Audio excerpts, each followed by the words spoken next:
Okay. First of all, are there any questions from last week's class or from our practice class? No? I don't have a question, Yeah. but I do want to say something. It's that this morning I couldn't walk because on Saturdays I do a kind of demanding job where I have to stand all day. And this morning I had pain on the left side of my back, lower back, and I thought, oh, it's a hernia starting again. So I did a lot of stretching and lots of little manipulation. It was not going. I did the pathways sitting, 1, 2, 3, 4, got a little bit better. Then I thought, well, I try 5 and 6. And then I did 5 and 6, but 5 standing, and I got rid of the pain. Huh. It's magical. I mean, I couldn't believe it. Before I couldn't walk. I was like leaning on stuff to move in space. It was amazing.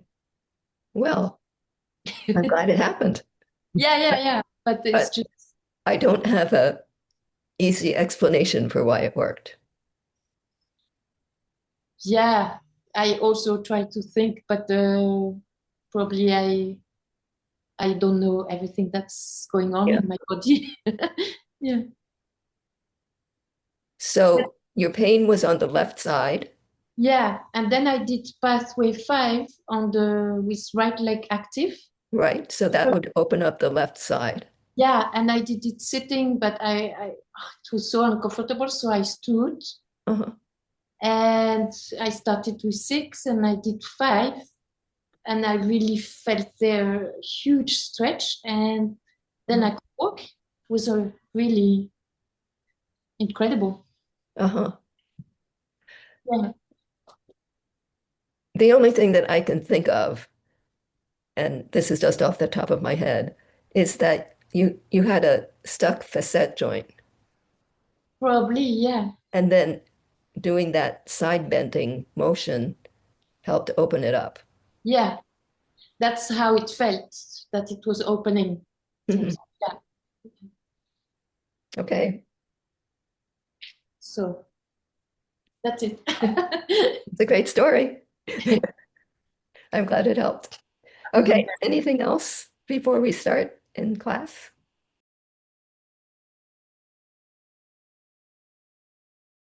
So we're going to start doing an exercise that you may already know, at least in some form, which is called the Russian dancer. And it's called the Russian dancer because you hold your arms like this, as the Russian dancer does in the Nutcracker Suite.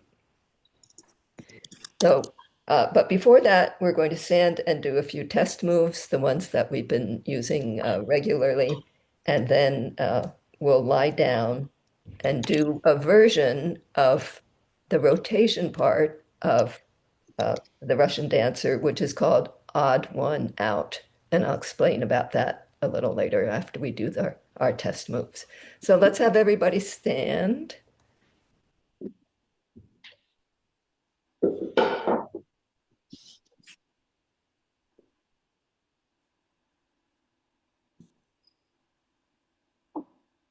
And notice how your weight's distributed on your feet, how easy it is for you to stand erect. Kimmy, are you mic'd in? Because your voice is much lower away. No, I'm not mic'd in. Fine. It's recording.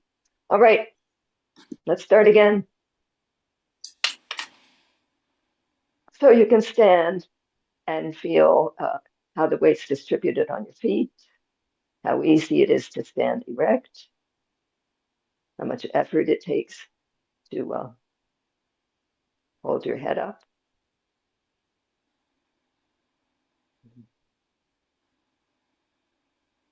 And you can take a few breaths and notice how your ribs are expanding and contracting.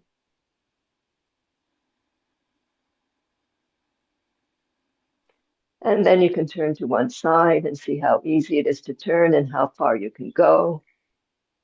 And then to the other side.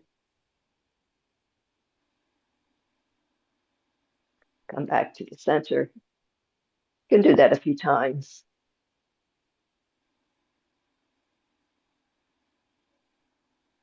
And you can turn your head to the right, towards your shoulder, then towards your left. And notice how easy that is.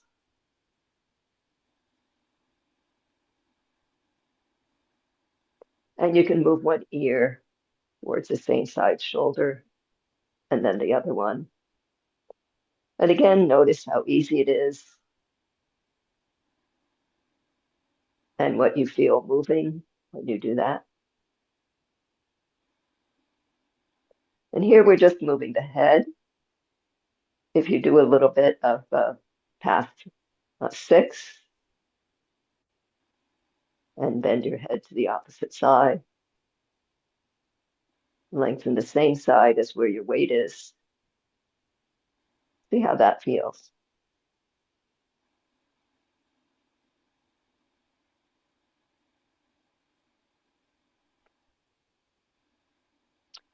And next, we can lie down on the floor on your back. And we'll start doing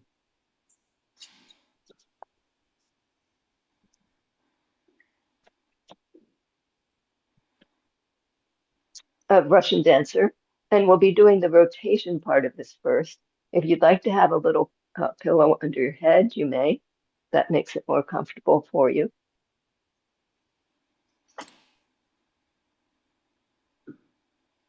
So this part of the Russian dancer is something that I call odd one out, because we first move all of the 3 segments of your spine, the lumbar spine, the thoracic spine, and the cervical spine. We start out by moving them all in the same direction. And then we start singling out one of those sections to move in the opposite direction from the other 2 sections.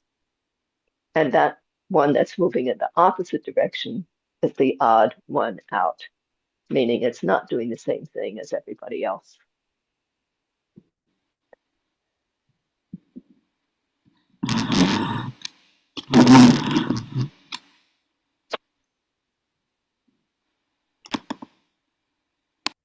So you can lie on your backs and start out with your legs down and just do a quick body scan to notice how your body's contacting the floor.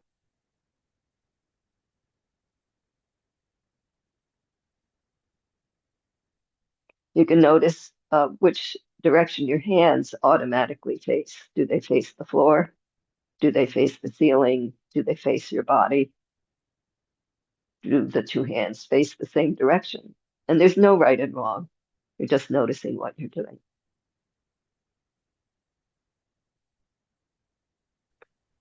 So you can bend your knees and bring your feet towards your buttocks.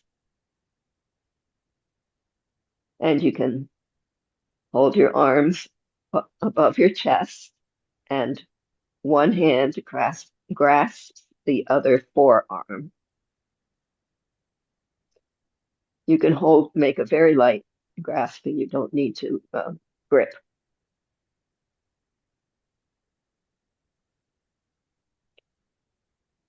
And we'll start by moving the left knee down as if we're doing path 4, and find that the pelvis and the lumbar spine turn to the right when you do that. So if you want to make all 3 of the spinal segments move in the same direction, you're going to add moving your arms to the right and turning your head to the right. And then coming back to the middle. Then try turning in the opposite direction. The left knee goes down to turn the pelvis to the left. Excuse me, I said that wrong. The right knee goes down to turn the pelvis to the left. The arms move to the left and the head turns to the left. So you can go back and forth between those two movements and feel how the whole spine is rotating in one direction, all the way from your sacrum and pelvis up through the thoracic spine and to the cervical spine and head. Be sure to stay in your comfortable range for your arms and for your pelvis and your neck.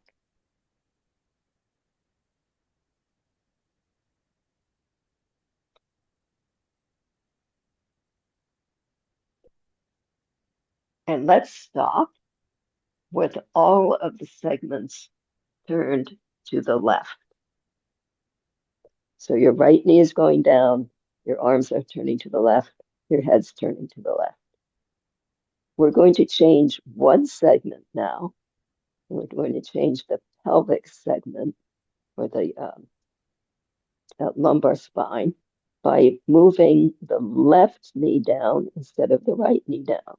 So now the left knee is moving down and the pelvis is turning to the right, but the arms and the head are still turned to the left. So now your pelvis and lumbar spine are the odd one out.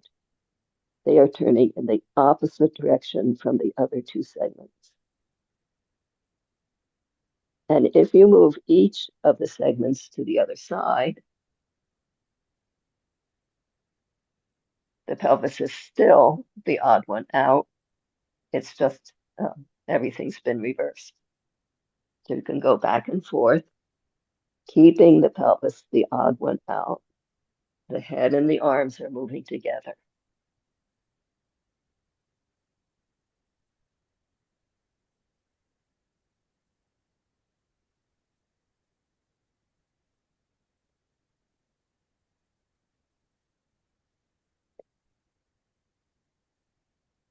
And again, you can come to rest when your arms and your head are turned to the left and your left knee is going down to turn your pelvis to the right.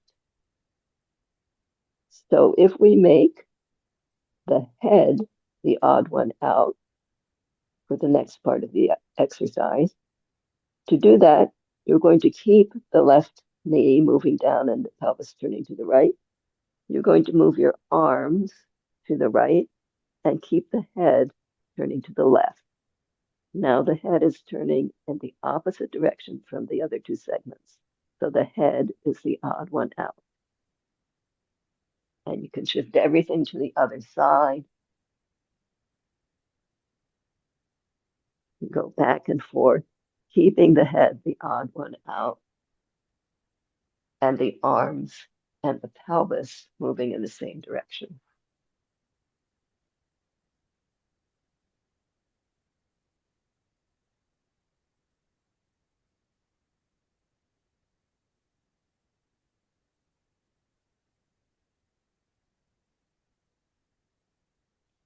You can come to a stop again when the head is turned to the left and the pelvis and lumbar spine and the thoracic spine are turned to the right. Now, a segment that hasn't been the odd one out is the thoracic spine. And to get that to happen, you're going to change your knee so that the right knee is going down to turn the pelvis to the left. The arms are still turned to the right, and the head is turned to the left. So the arms or thoracic spine is the odd one out. And the lumbar spine and the cervical spine are turning in the same direction, turned to the left. You can switch to the other side. So in this configuration, see if you can feel that the head and the pelvis and lumbar spine are turning in the same direction, while the thoracic spine and your arms are turning in the opposite direction.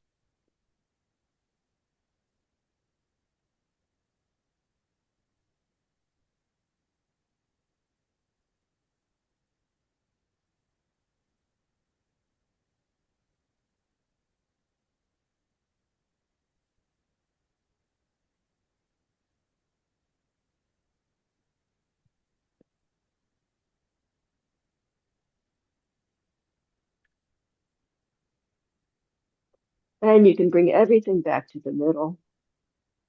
Put your arms down, your legs down, and notice how your body's contacting the surface now. Has anything changed from when you first uh, noticed the connection between your body and the ground?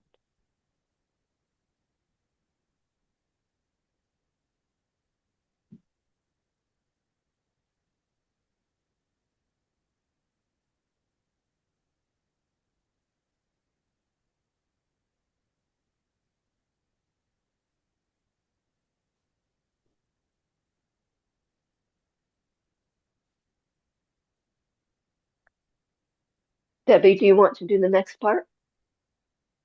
Yes, I was thinking they should stand up and just see, take a Okay. check into the in gravity. Just stand up and see how things feel. I don't think we did the pointing rotation piece to start with, but you could try that. Well, we did rotation this way. Ah, okay. They could retest. Look at that, December.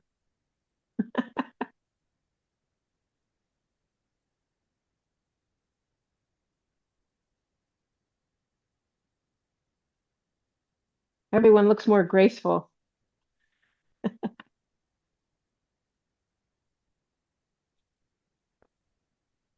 Any comments?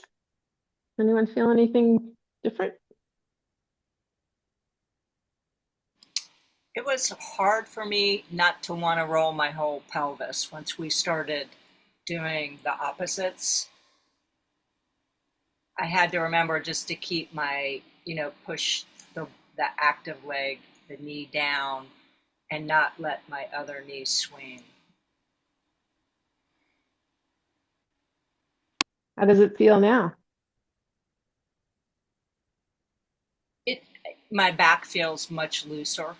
Definitely a easier and bigger turning range.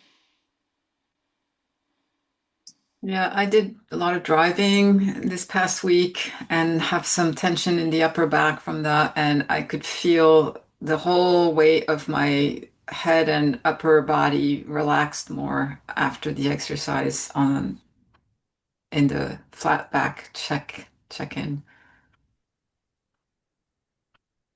For me, it went a bit too quick. I understand the idea the idea of the rotations, but after the first one, when you go in the contra position, the counter position or contra position, it went a bit too quick. So I got a bit confused about it. Uh-huh. And also the rotation of the thoracic spine, the last one we did, I didn't notice a lot of sensations or that there was a kind of movement happening there. But maybe I was a bit too much in my head because I couldn't follow it Uh-huh. through. Yeah, Yeah, so it would be helpful for me to do it once again, but maybe that could be in a practice session also, sure. if you don't have time now. Yeah. Yeah. And if you have too big of your pillow looked like it was big. If it was too big of a pillow, that might stop some of your movement. Have a smaller pillow. Well, yes, I can also rearrange it a bit. Yeah. Yeah. Jody, did you have a question? Oh yeah, well, I'm more of just a comment. I had read the notes and was playing with it for a little bit, actually before I went to bed the other night, and I was all confused. I was like, which, but I noticed that my that night my breathing was like, whoa, like really, and so interesting doing it now and being more awake. There were times when there were really opposite, whatever the odd man out, was, I think, whatever, that my breath just went very full. And it was like, oh, that was nice. Like that was such a, yeah. So that was very, very cool. I couldn't tell you, yeah, which, when, where, whatever at the That's moment. okay. Yeah. As long as the brain gets it, there's something Yeah, different that's what I happening. figured too. I was like, just let it be, whatever. But then, I stood up and I'm like, I felt like, boy, it was really fun. Good. Anyone else? And you can also, when you're doing that, whichever hand was on top, put the other one on top. And Yeah, switch that's a hands. variation that is surprisingly difficult sometimes. I'm wondering as well if we would do it with eyes closed or sending the eyes also in different direction, what it would add to, I don't know. And breathing, So- and concentrating on breathing too. Yeah. So changing the eyes would be a different variation. Yeah. It's a lot to think about at first, so then you can add in. Yeah. Sure. I agree that it's very revealing which side, which section is. I was very surprised actually to find that it was the rotating to the right that was much more challenging than rotating to the left segmentally. Uh-huh. And I agreed that I could have kept doing it for another half hour and slowing it down. Yeah. So this is an exercise that I do every morning. Oh, And now you're I revealing recommend the it. big secrets. Nice. And another thought is, maybe you could think of the elbow leading the move. It's just different points of reference. Yeah. There are an infinite number of variations. Yeah. I did feel a much more powerful movement when I pushed with my feet, like with the heel and the ball of the foot, depending on what was doing. There's a lot more power to it than just, leading with the knee. Uh-huh. Well, that's the next part where we're going to sequentially move in the pathways instead of the arms doing everything first. So you can lie on the floor again. Good segue, December.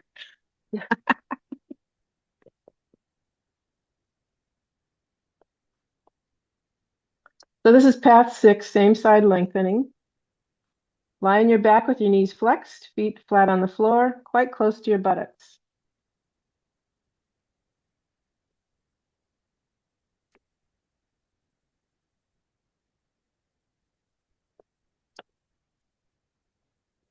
Once again, you're going to hold forearms above the chest, loosely grasping each forearm with opposite hand. So whichever hand was on top last time, you might want to switch it. Press both feet onto the floor to lift the buttocks slightly off the floor.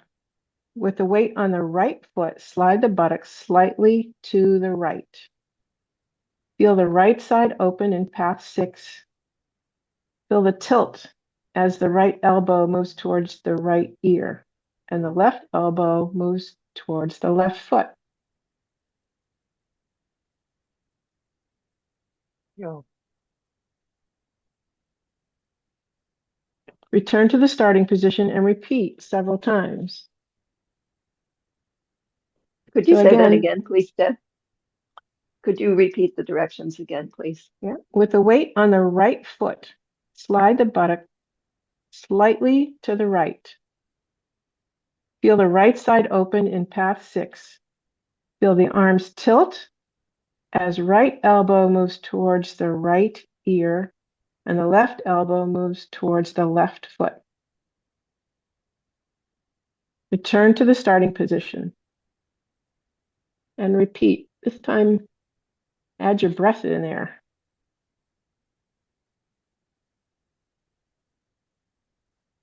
It's the same side lengthening.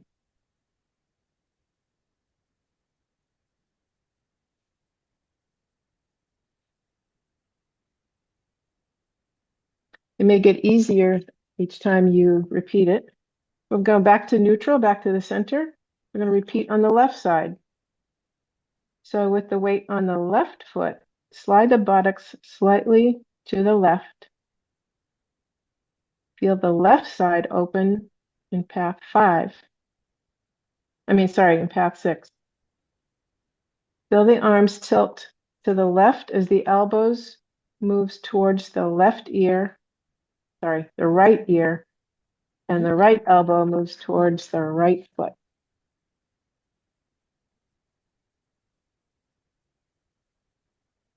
This side may feel different from the other side.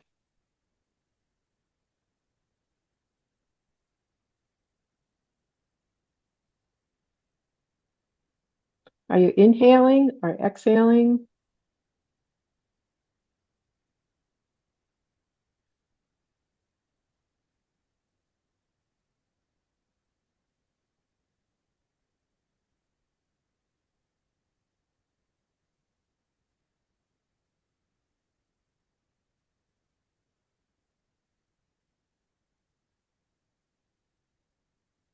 And just another check, where's the pressure on your feet? Is it in your heels or is it in the whole foot? And back to neutral. Let that rest. Let your legs flatten.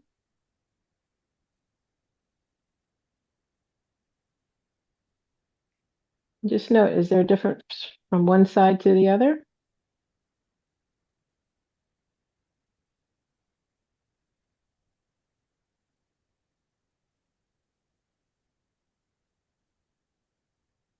One leg may feel longer than the other.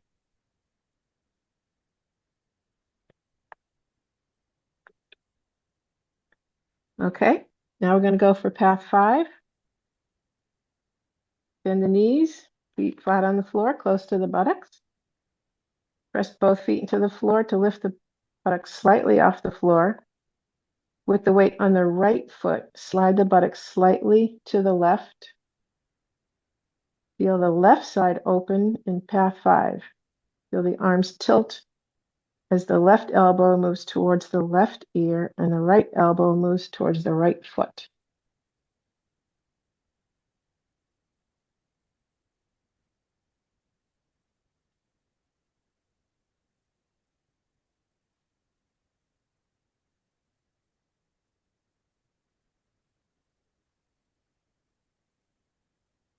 So the hips are moving first and then the arms follow.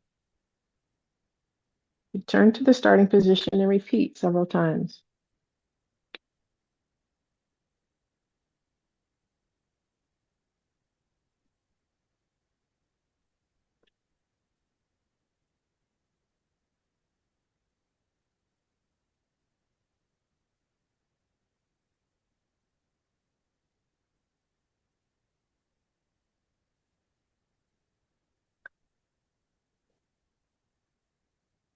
We're going to repeat on the left side.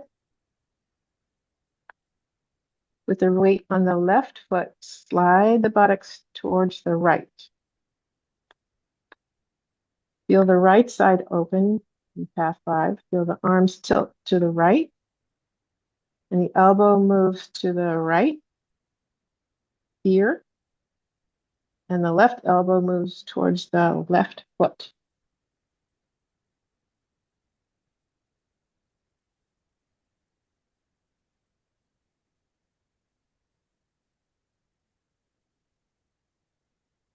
Try that a couple times.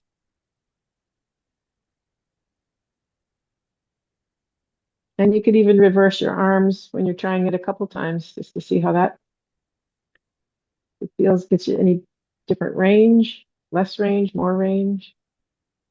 Are you breathing in, breathing out?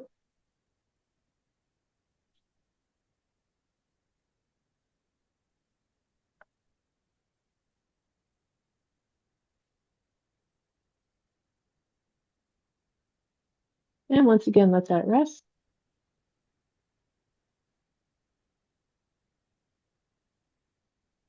Maybe you've evened out by now.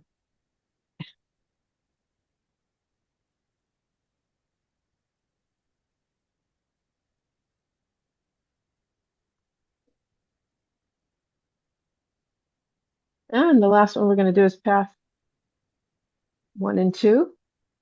Bend your knees once again. Feet on the floor, close to the buttocks. Move both knees down towards the feet, lengthening front in path 1 and returning to the resting position, lengthening back in path 2. So the arms are the last piece to go.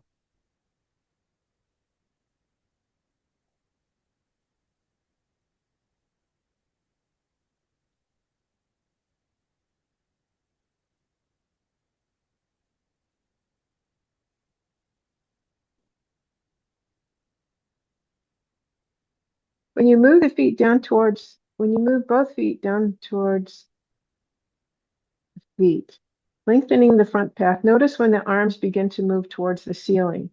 This is the sign that you may easily lift your arms upward and over the head.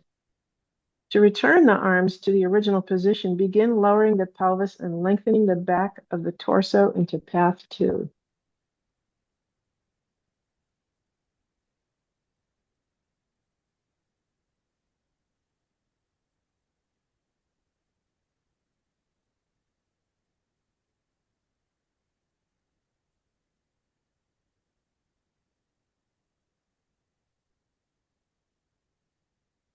Are you breathing in? Are you breathing out?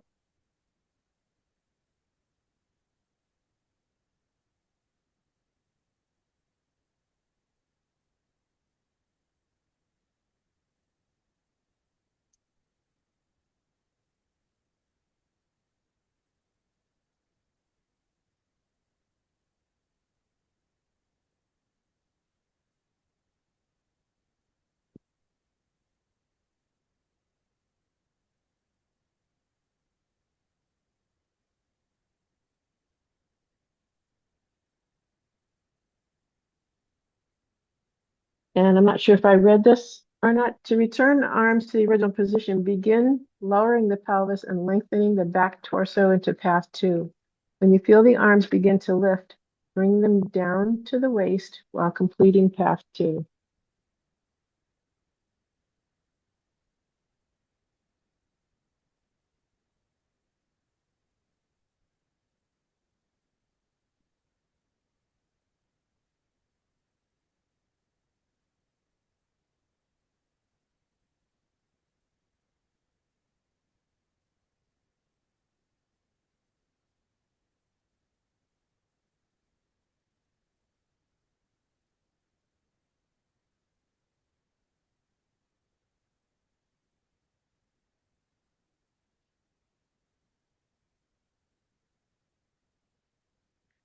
And let that rest.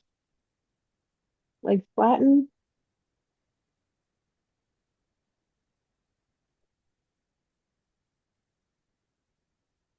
Observe the back of your knees, lower back, shoulders, wrists. Let your head roll side to side. As you breathe in, breathe out. And one more recheck in standing.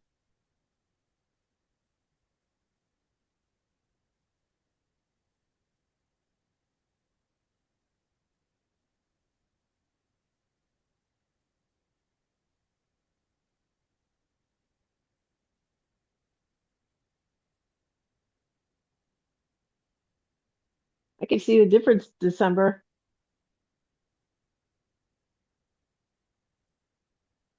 You too, Louise.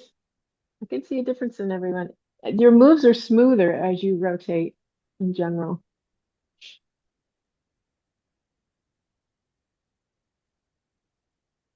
You too, Alpha. Does it feel different? Any comments? Was it hard to do? Yeah, the recheck was really amazing for Yeah, some. I could see it. Woo! Yeah, woo.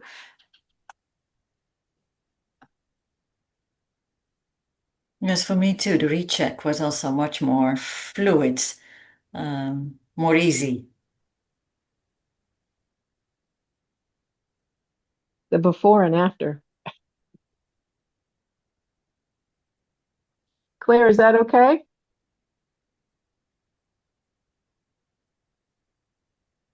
She's smiling.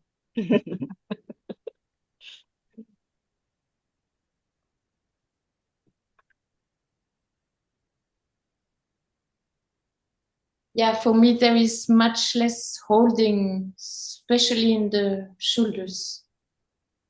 Like I feel them just hanging. I mean, no, Good alignment. just the body doing it, but no extra. So you have new tools in your toolbox to help take care of yourself when you get stuck. Yeah. You know, Claire, it's interesting what you said about hanging, the arms hanging.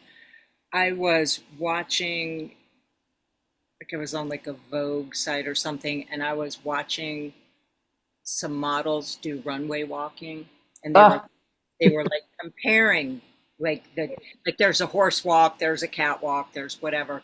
But what was interesting was when Naomi Campbell was walking, her arms were just swinging freely, and it looked so good. I mean, it wasn't like she wasn't, I can't explain it, but it looked just so effortless. And what you just said about that brought that back because I was amazed that I noticed that. So it'd be interesting to try to walk like that with your arms free. See how that feels.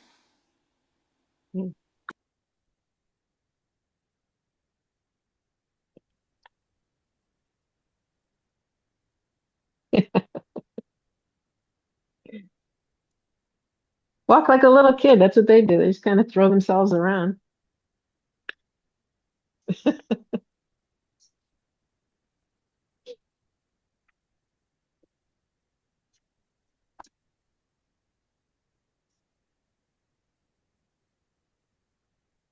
So I think the part to think of what we just did is the arms don't move first all the time. They something else moves, hips, ribs, and then the arms. Yeah, we didn't have you do this, but it's interesting in paths 1 and 2 to try to lift the arms over your head before you move your body and see what happens. A lot more work. Yeah, and sometimes I get a lot of crepitus if I try to move my arms first.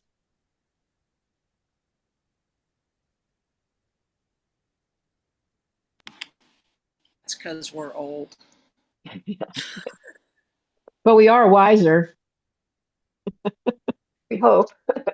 Spoiler alert.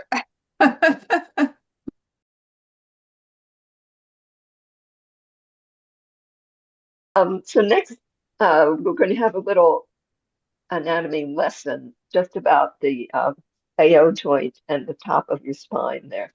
I have some photos that I can show you if I share my screen. Share this.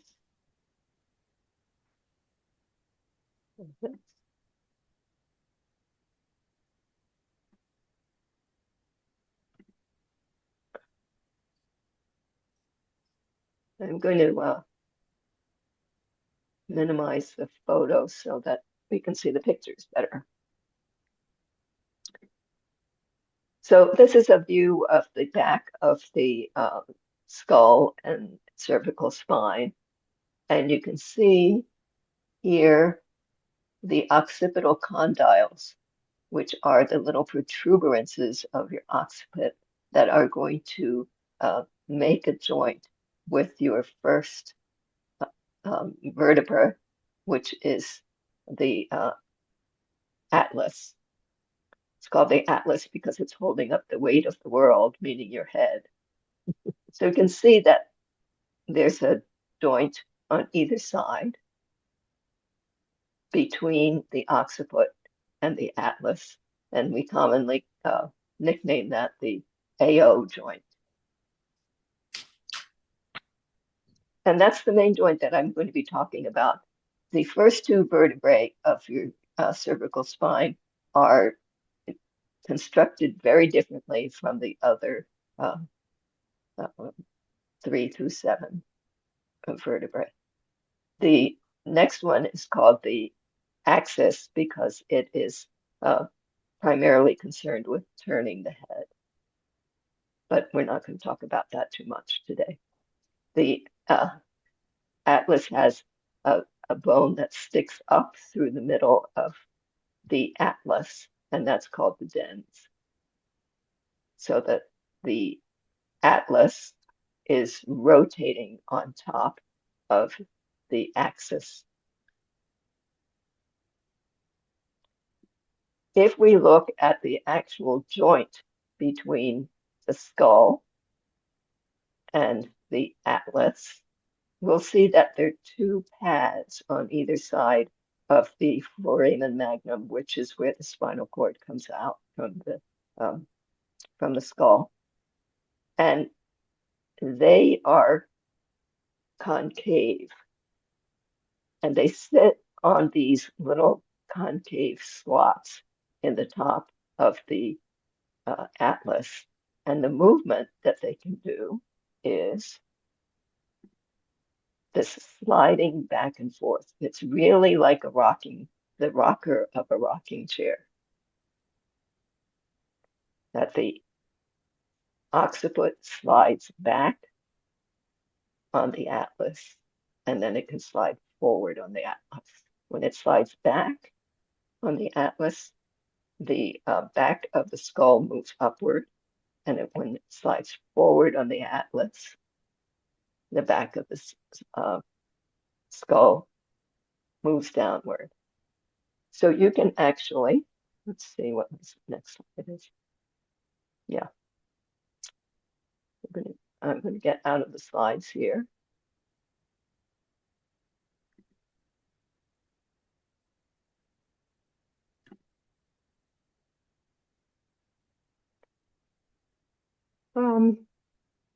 Spotlight for everyone. So you can take your hands and put them, find those the part of your occiput that comes down in two little rounded protuberances, and you can put your fingers right on them, and then you can go down a little further and feel the space between those protuberances and the atlas, the first vertebra. And if you nod your head so that you're looking upward a bit, you'll feel the back of your skull moving down. And if you nod your head so that the front is going down, you'll feel the bigger space between the back of the occipital condyle and the atlas. So you can nod your head back and forth. And as you do that, see if you can feel the rest of your spine remaining quite stationary. When you bring your head forward, the back of your neck lengthens. And when you bring your head up, the back of the neck shortens and the front lengthens. So this is a path one position. You're looking up, the front of your neck is lengthened. When you nod your head down and start looking downward, then you're in a path two configuration where your whole cervical spine is lengthening.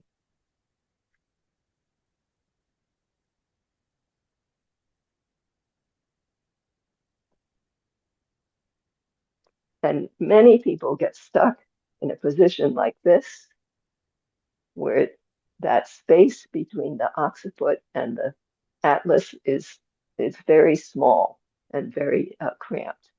And they get tight in here, and then they can't lengthen that area so that they can actually keep their neck straight and look in different directions. They get stuck in this position. We all do that At least I find myself doing that when sometimes at the computer, I'm there like that, or if I'm driving, I'll find myself doing that too. So lengthening the back of the neck is a very important thing to practice, movement to practice. And one way that we can practice it is in the bridging position. So we'll lie down again. Was it time for a break? It I need to go to the toilet. okay. Let's take a break. I think it's time for a break. How long? Short break? minutes. How long? 15.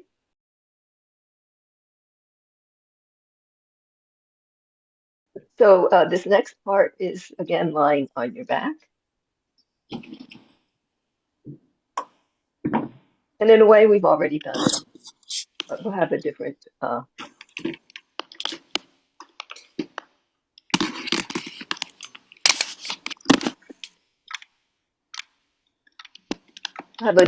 focus.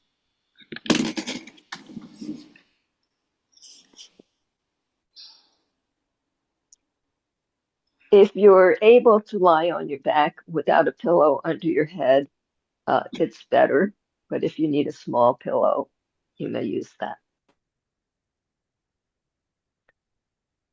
We're going to be doing paths 1 and 2 in the bridging position again, which we did earlier. So you can bend your knees, bring your heels towards your buttocks, and you're going to lift your buttocks and move your knees down so that your front lengthens and your chin moves toward the top of your head. The front of your neck is lengthening.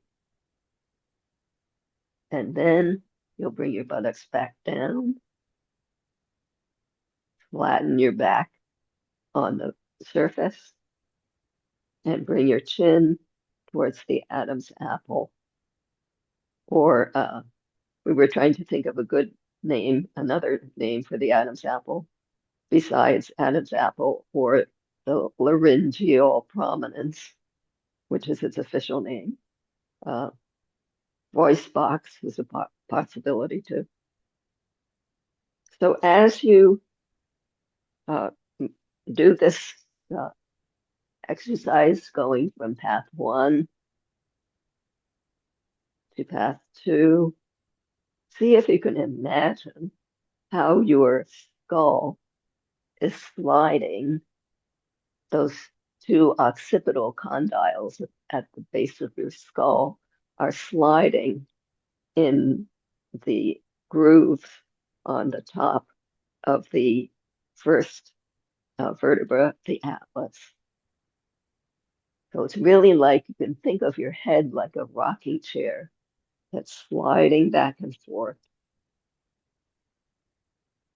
The rockers are sliding forward and back in those condyles on the atlas. Don't forget to breathe. By breathing in as you go into path 1, exhale as you go into path 2. Do that a few times.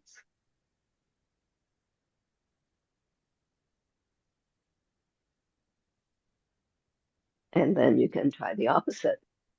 Exhale as you're going into path 1. Inhale as you're going into path 2.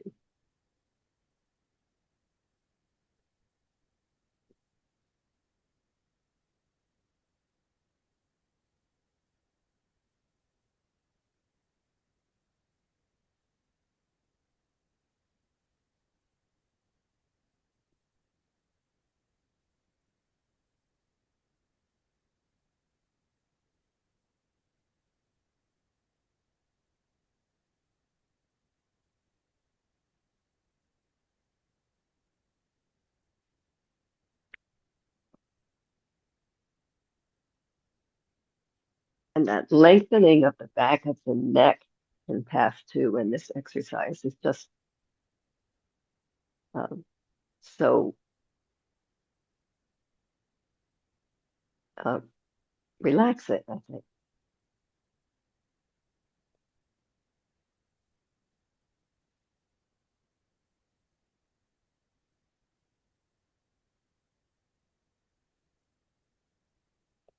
And as you lie flat on the mat, you could think about doing the same thing, moving your feet down to start your uh, body moving into path one, and then bending your ankles so that your toes come towards your head to go into path two.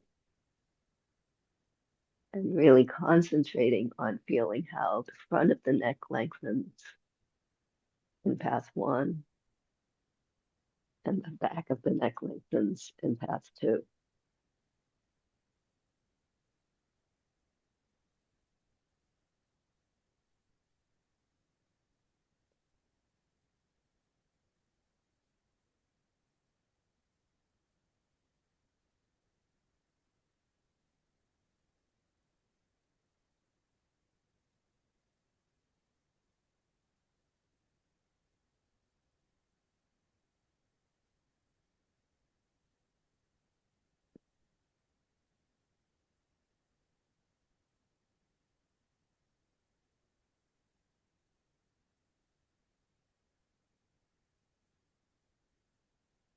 And when you're ready, you can come to sitting next.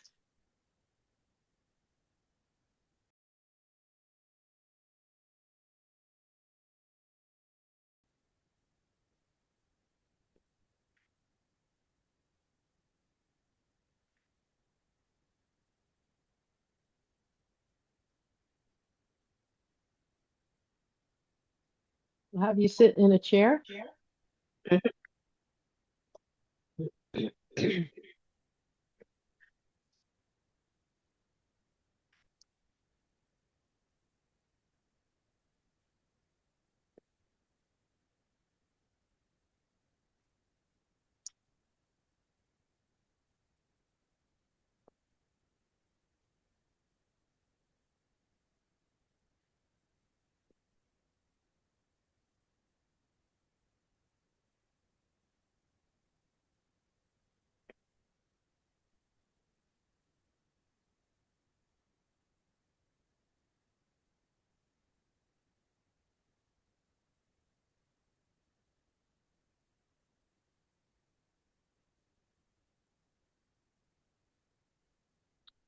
So we're going to do it similar to what was you were just doing on the floor.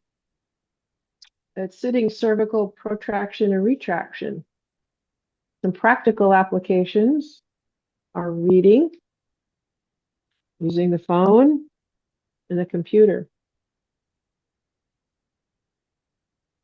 I think everyone's almost settled here.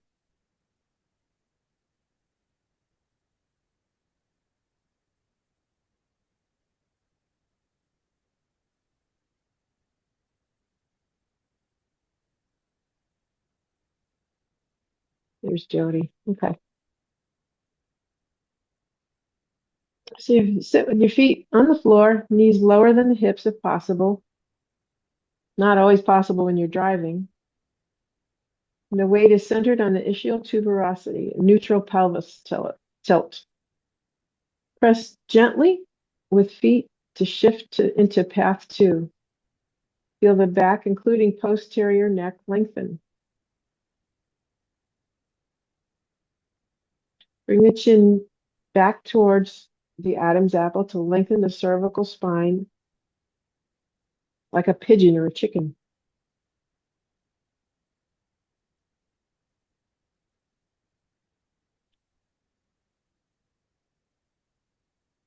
I think most everyone has their hands on them somewhere. You could have one on your chin and on the upper on the sternum. You feel the difference in the ribs as the chin goes back, as it goes forward.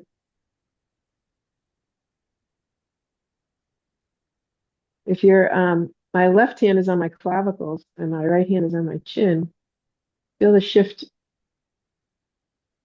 not only in the neck, but in the clavicles, collarbones.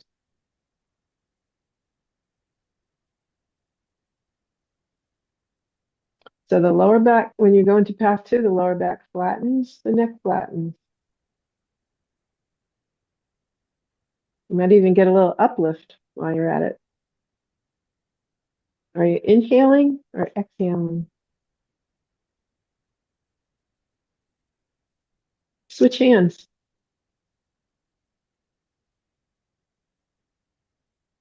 You could have your eyes open or closed.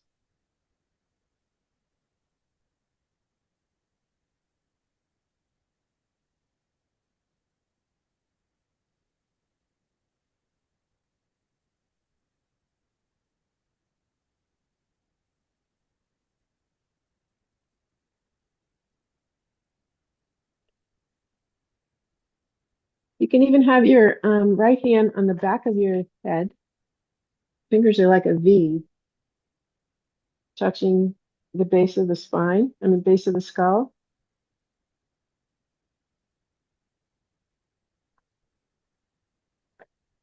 And make that connection.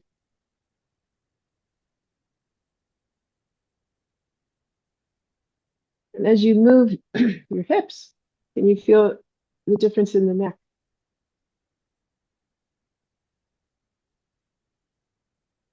If you go into path 1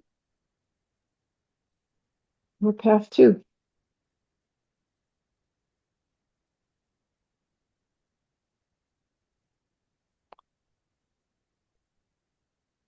I also, when I go into path 2 with my hand at the base of my skull, just to give a little uplift, the elbow would move towards the ceiling.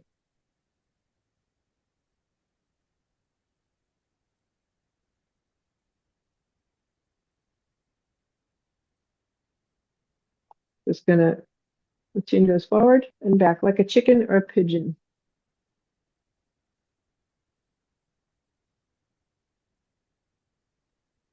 That's different from path, well, it's a little bit a variation from path 1 and 2, but the chin's not going up to the ceiling, it's just retracting back.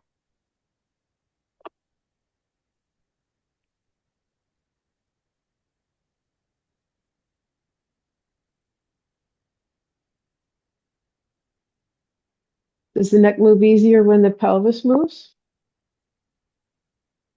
Or if you keep the pelvis still, just try to do the neck. It's always good to get a little help from another spot, another place in the spine.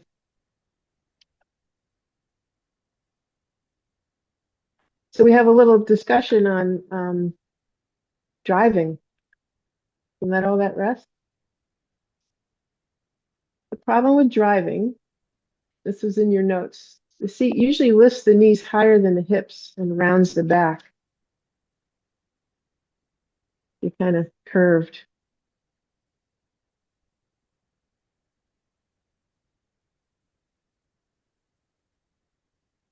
The headrest also pushes the head forward in many cars. If your car seat controls, if you can move them around, allow the seat as flat as possible and the chair back as upright as possible.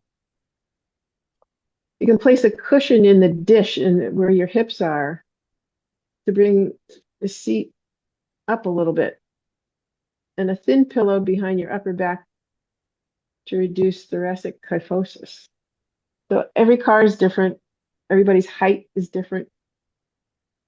Your leg length. And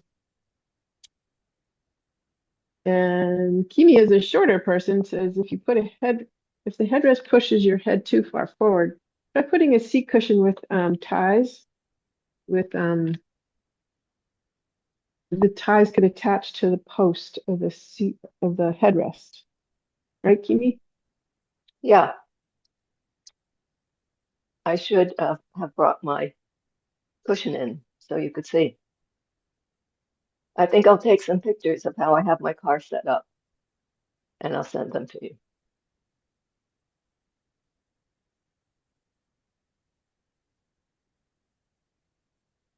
I mean, people have driving habits too. I have clients that have a truck and they rest their left elbow up.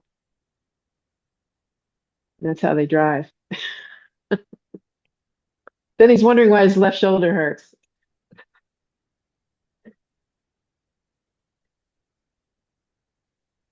Um, does anybody have trouble in their cars? Is it uncomfortable when you're in your car? I got a new car.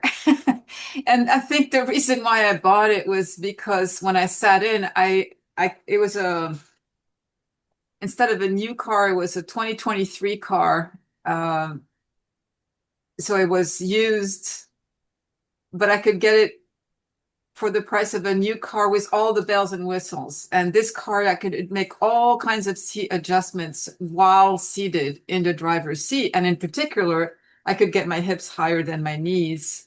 And I also have a pillow that's kind of a wedge style pillow so that I can have that little incline. And I have a flat pillow with a little bit of a grippy surface for the upper back so that there's uh, I don't have my head isn't pushed forward and I get a little bit of the support with the grippiness in the thoracic spine. So all that said, I've been able to do long trips with no pain. And that's worth a lot to me. Not because I drive by choice, but because I have to do a lot of driving for various reasons. And it's really been a game changer. Good. You can also press the back of your head against the headrest just to make sure you're not driving Yeah. like. So since I'm already talking a lot, I'm very intrigued with that the relationship with the jaw because I tend to have a pretty tight jaw. And I found that when we were doing the supine paths 1 and 2, I had my fingertips at the AO joints to kind of sense the rolling there. And I noticed when I was going into pathway ones that the neck muscles were firing up right away. And then I focused on just releasing the jaw, releasing the jaw, releasing the jaw. And I could release, I felt like there was a correspondence with the neck muscles Mm. that were not kind of ripping on immediately as much when the jaw was relaxed. And then when we did it in sitting,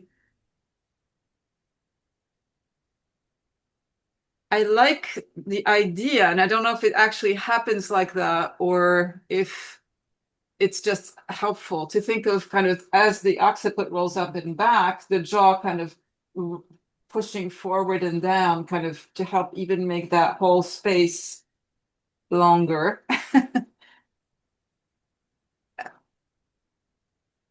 And then I guess when I come into path 1, they kind of come closer together naturally from the weight of gravity of the jaw, but not from clenching the jaw.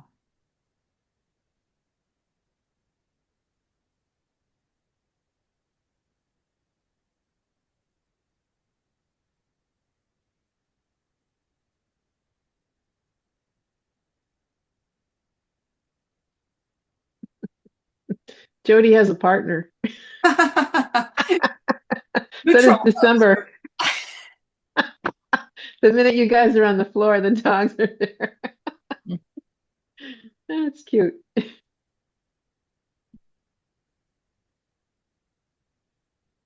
And it's true. I have a part of a croissant up on the table.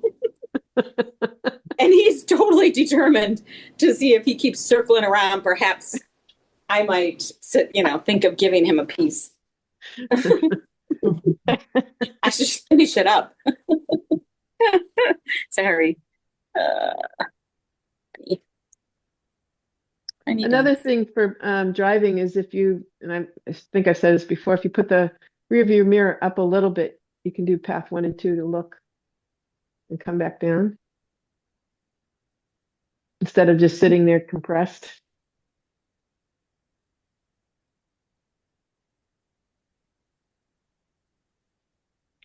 Another thing I've done with driving is that as I have to round a little curve, I think about doing paths 5 and 6 instead of just doing it with my hands on the steering wheel. The ribs in there. Yeah.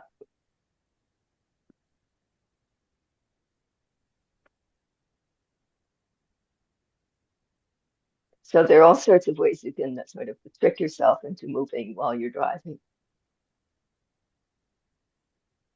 I do the same kind of adjustments that Louise is doing also in her car. Mhm. Yeah.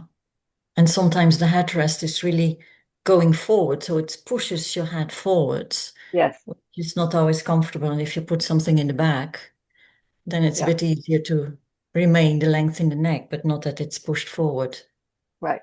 Yeah. And usually it is a bit too low for me. Even if you can put it a bit higher up, it Mhm. still usually is too low. So then I also put something in the on the seat of the chair. Yeah. Mhm. Which makes it so much comfortable driving.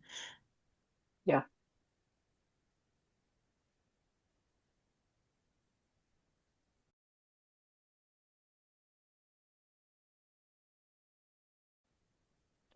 Okay.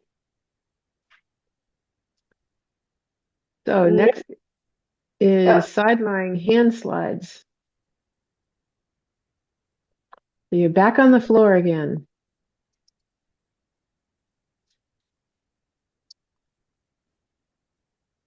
But we're on our sides this time, not Yeah. on the back.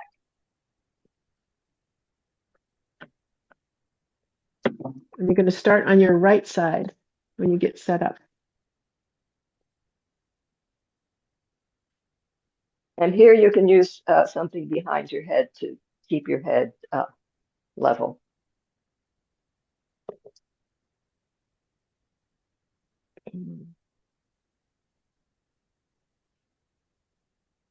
So what we did earlier was cervical protraction and retraction. Now we're going to do scapular protraction and retraction.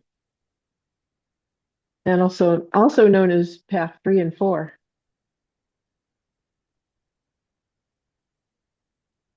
So the goal of this is increase the scapular mobility and connect pelvic motion to spine and arm motion.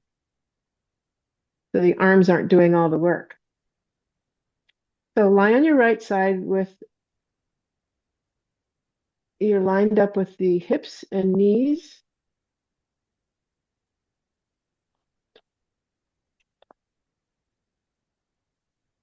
So you're going to position the left hip, shoulder, and ear in a straight line. Extend the right arm straight out in front of your body at shoulder height. Place the left hand on the right arm and slide the left hand out along the right arm by moving the right knee forward and down into path 4.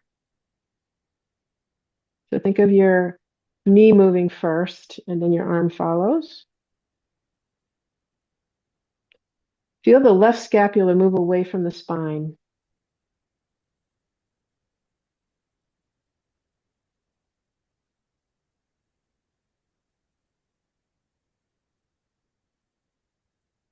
Slide the left hand back along the right arm and access the chest by moving the right knee back and up into path 3.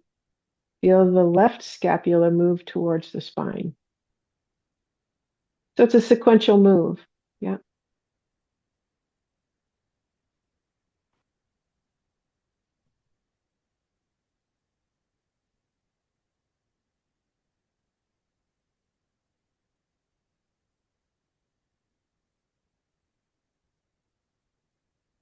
So Claire, you can keep the elbow going. It can keep going back. Yep. You just slide across the chest. Breathe. Do you mean left knee or am I? Your left knee's on the top, correct? Yeah. Yep. So that's the one that's moving. But did you say right knee down? I thought you kept saying right knee. I think Maybe I. nobody else. Okay, so it's. So the left is the upper, and that's the one that's moving. Mm-hmm.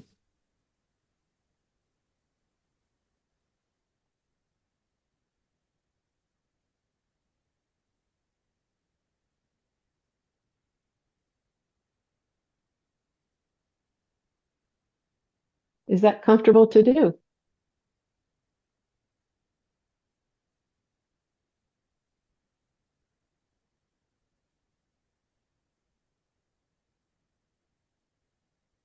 So if you tend to move your arm first, it's doing all the work.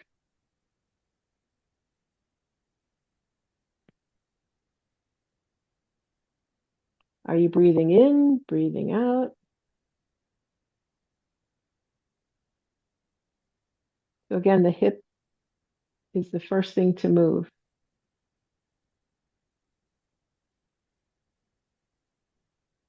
So when you come back, Jody, the knee and the hip move first, and then the arm comes back.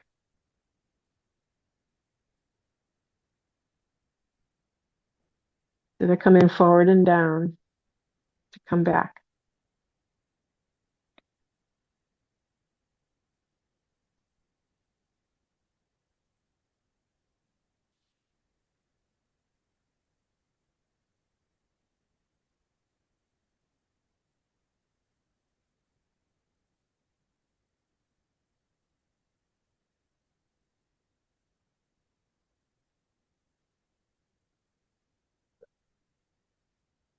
Can you feel the knee come forward and down, Jody, when you come forward? Yeah, like that. There you go. Okay, lie face up and just do a check, a scan before we do the other side. Let the brain know that something has changed. Did you say stand up, Deb? I didn't hear you. No, I'm just going to lie face up. Okay, thank you.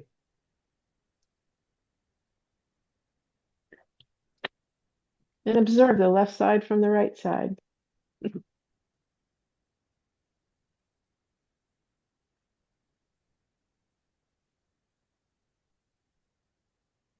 Is there a difference?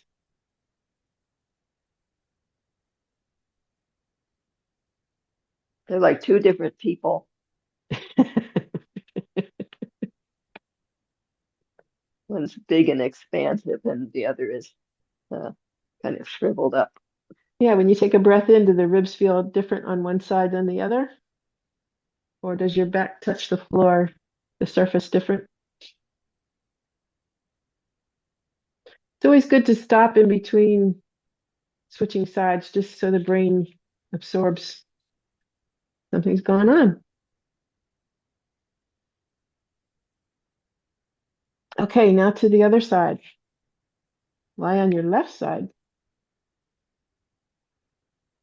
with feet, hip, and shoulder and ear in a straight line. Nice lateral lineup. The lateral lineup. Extend the left arm straight out in front of the body at shoulder height. Place the right hand on top. Let the right arm slide out along. The range may be different.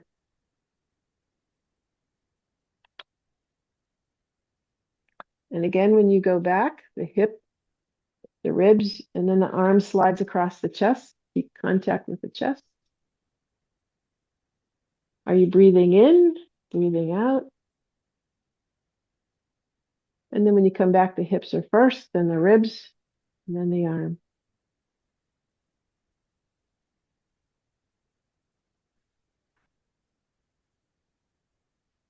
Can you feel the scapula move?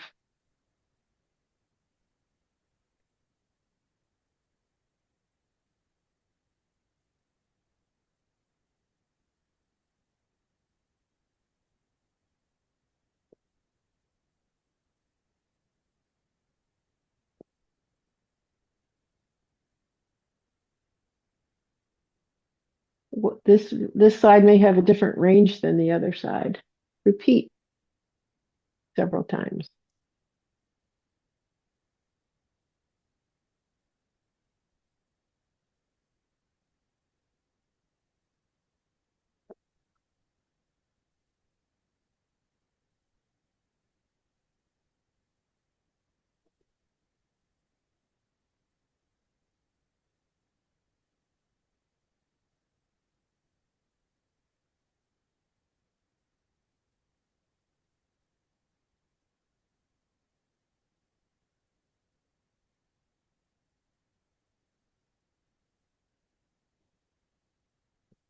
There you go, Jody. Bring the knee forward first and then the ribs. There you go.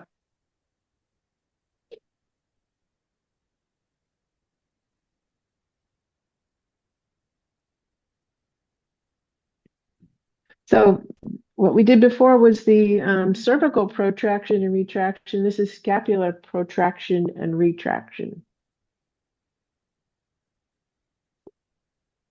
And then lie face up and compare again. Observe again.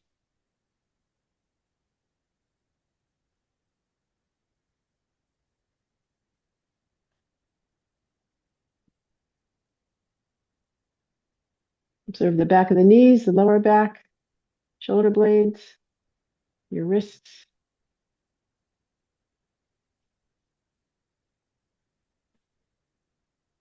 Let your head roll side to side.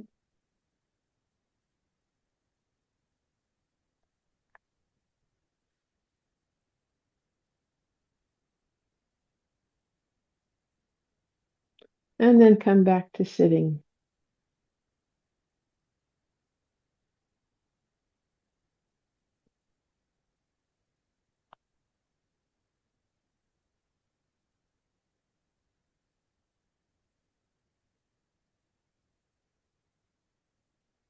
Once again, you'll need your chair.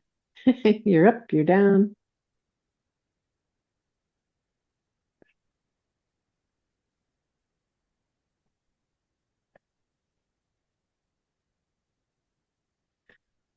And as a retest, if you wanted to stand and do the rotation of pointing, do your scapulas feel any different?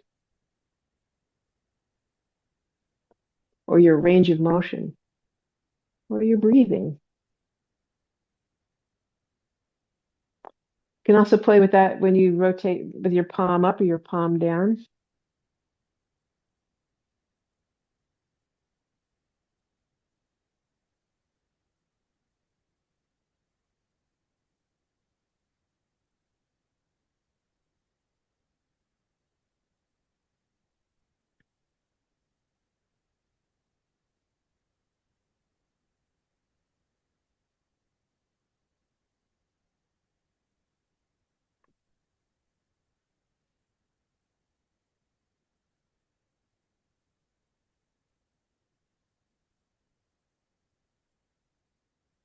Since you got your scapulas moving, does the cervical movements, did they change at all? Free up your shoulders a little, it's got to help your neck.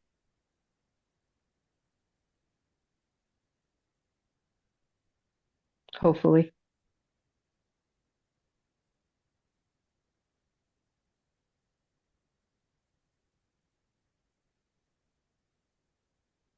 And next we'll be doing sitting hand slides, path 3 and 4.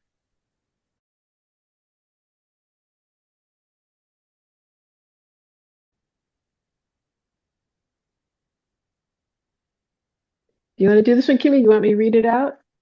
Why don't you read it? Okay. Feet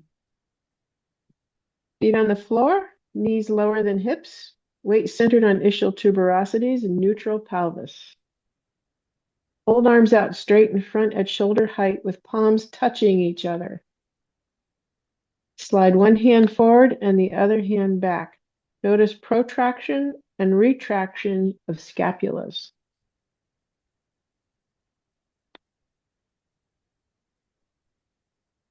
One hand may reach further than the other. And are you inhaling or exhaling? And an additive to this would be moving the right and left knees forward into path 4 as hands slide forward and back. Notice protraction and retraction of scapulas is different when you add leg motion or not.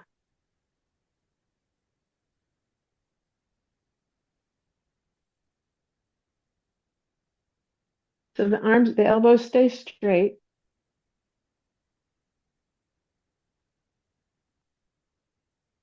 Breathing in, breathing out.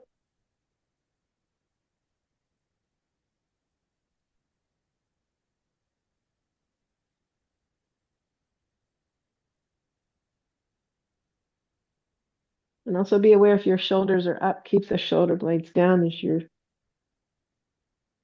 moving along.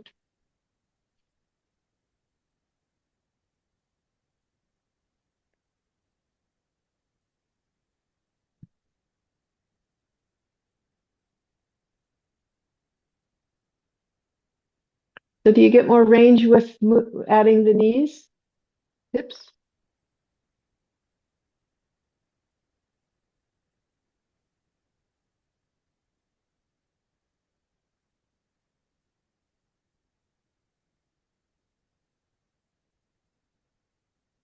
Be aware of where your chin is. If your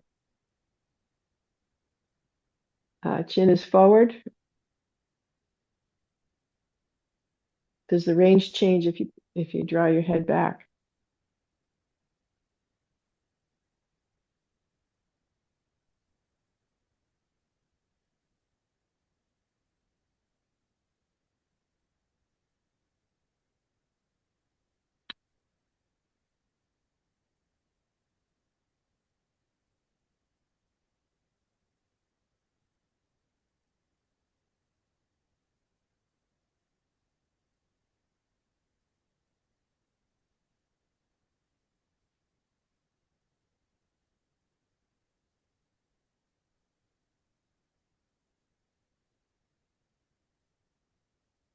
I noticed that if I let my elbow bend very slightly as I'm moving my arm back, it's a lot more comfortable and less effortful than if I try to keep the elbow straight the whole time. Anybody get any uplift?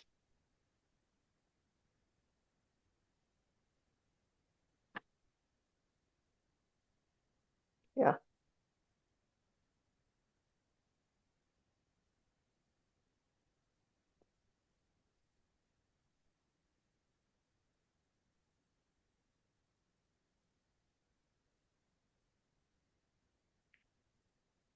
Okay, let that rest.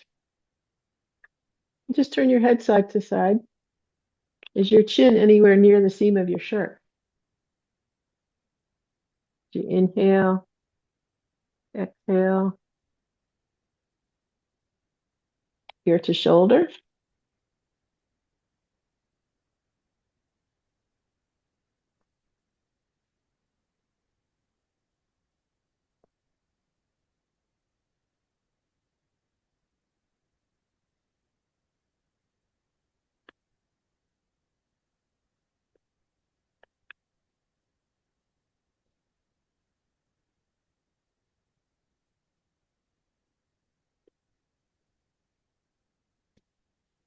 So we had focused on cervical protraction, retraction, scapular protraction, retraction, and now the scapular movement with path 1 and 2.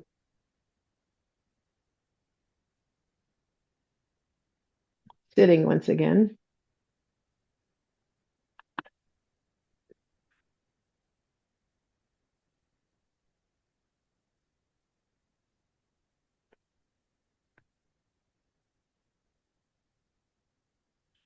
Once again, sit with your feet on the floor, knees lower than your hips.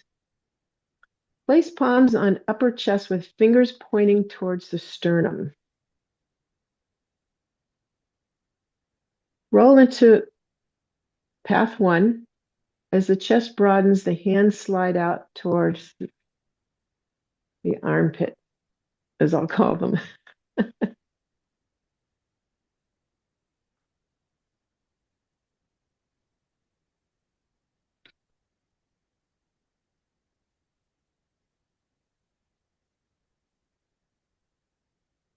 And then you can roll back into path 2. Alternate between the two.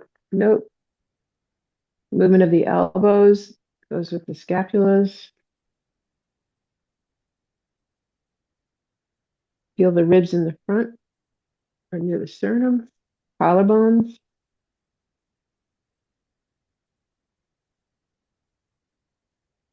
You're breathing in, breathing out.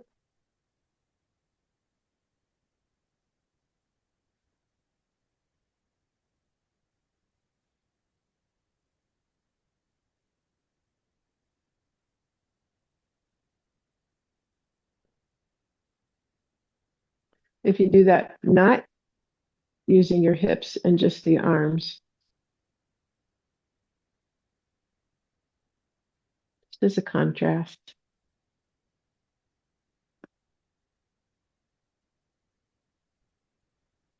Also, try moving your elbows a little bit more. Yeah, bring it out a little bit wider.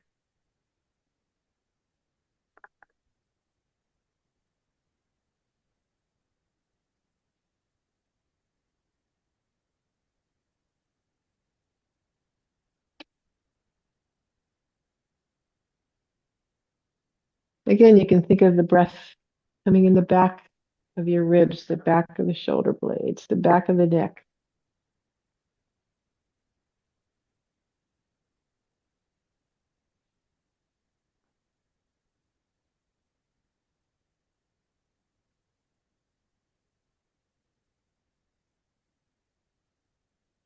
A different position for your hands would just be the rest on top of your thighs.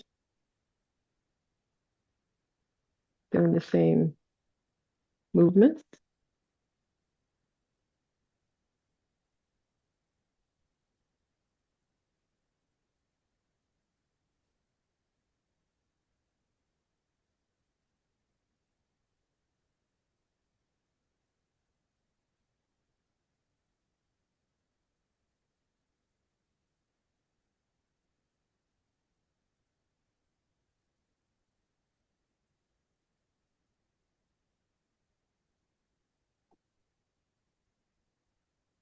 You have anything else to add to that, Kimi?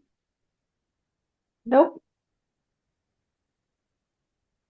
I'm going to have such loose necks after today.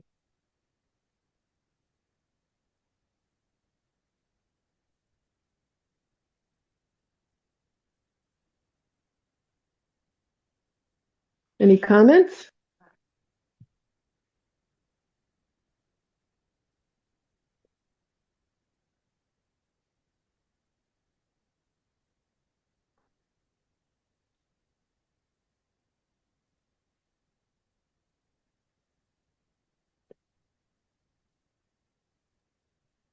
I was more aware also of the shoulder blades also moving with the rib basket when you're going to pathway 1 and 2.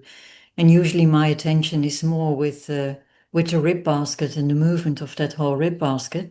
But now I was also aware of the shoulder girdle and the shoulder blades also moving along with it. That was nice. I think the neck particularly likes the slow pace of this movement. And for me, as Kimmy had mentioned in I call it the archer twist, it's, I feel I can retract the back shoulder better if I have my elbow a little more, even a lot bent. Otherwise, it feels like it's kind of held in protraction. How about if you use your legs a little?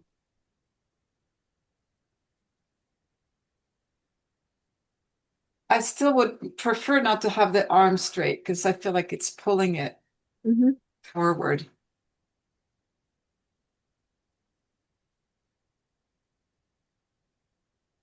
also the position where your head is, chin. Yeah. Yeah, so I've tried it with my, gaze over the front hand, and I've tried it allowing the head to turn with the torso. And even allowing the hand to separate from the forward arm as we do in supine. It's good to let it slide along, too. Yeah. Keep contact. It's like shooting the bow. Yeah.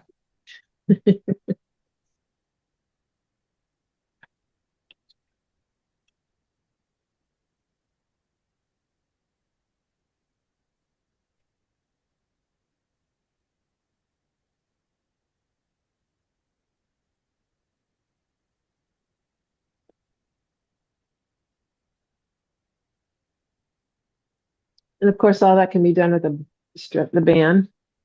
Give you a little more feedback.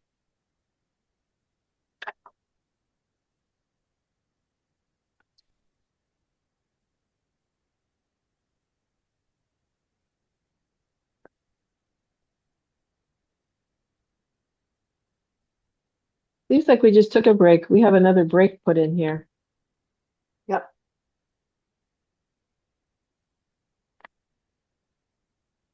So is it break time? It's almost 1 o'clock. Do you want to do a Yeah. short?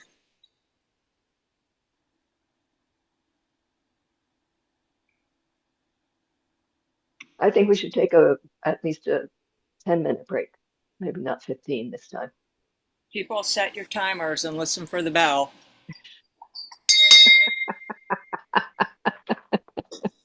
Aye, aye, Captain.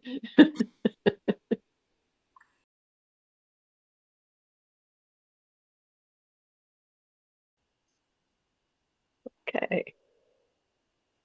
Can I ask a quick question about path 5 and 6? Sure. Like 2 and 3, I remember saying posterior tilt. 1 and 4, anterior. Are 5 and 6 what? Neutral? Go ahead. Side to side? Both? Well, 5 and 6 are basically lateral pathways, so there's not a lot of forward and backward.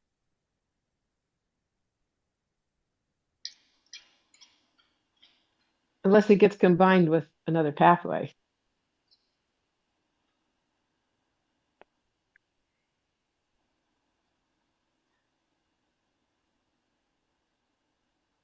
Does that make sense, Jody? I mean, it does. I just seem to have a physical something with lateral without going into 2 or 1. Uh-huh. Yeah, I think that's pretty common. One thing that you can try doing is practicing the laterals with your back against the wall. Ah, okay. Perfect. Then it'd be like an upright floor because the floor is very, yeah. So instead of tilting.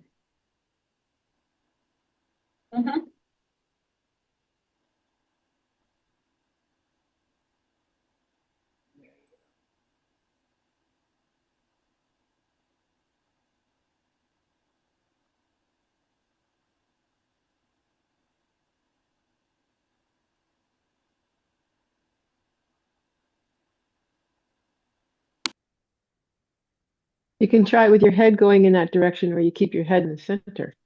Okay. I'll play with those. Thank you. Good. Perfect wall.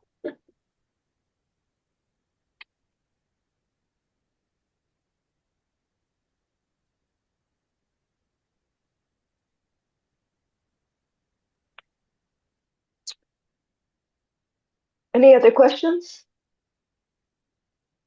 Let's see, we're missing Alpha, and He's not coming back. He's at I know dinner. he's not coming back. Oh. There's Luis. Okay. Yeah. I there's wanted to mention that I just don't want to forget that I am going to be away next weekend. Okay. I'm going to have to catch up with the recording. Okay.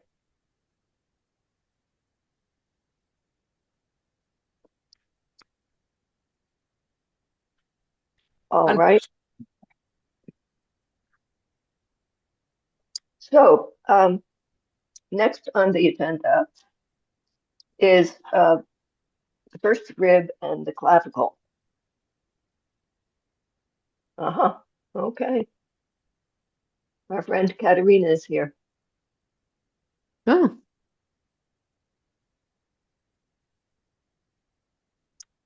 And I'm going to share my screen.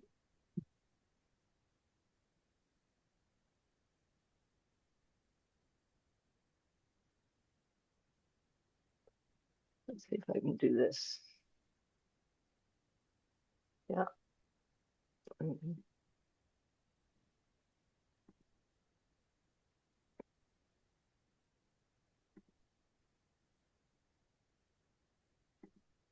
Oh, shoot.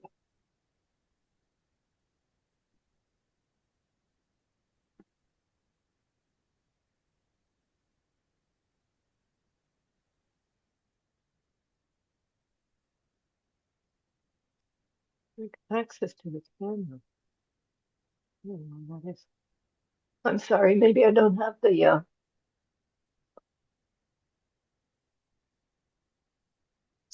stop sharing here.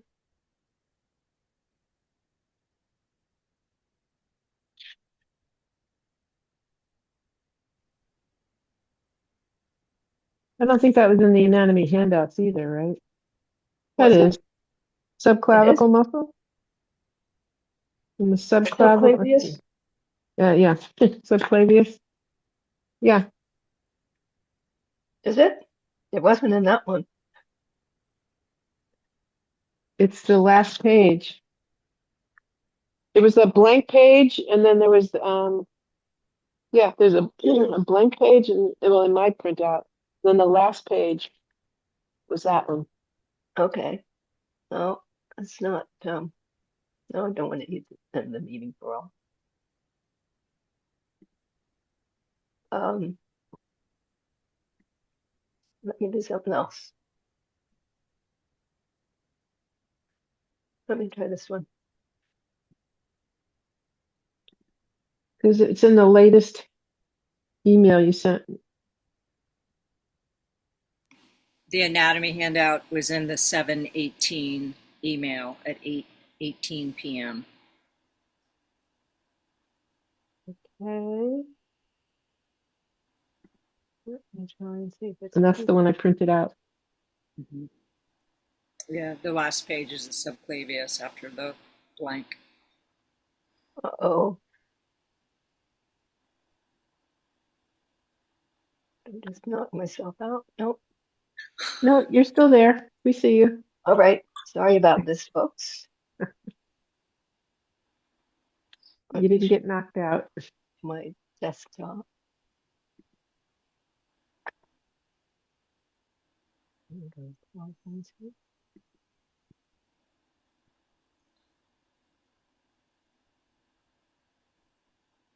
Go someplace else.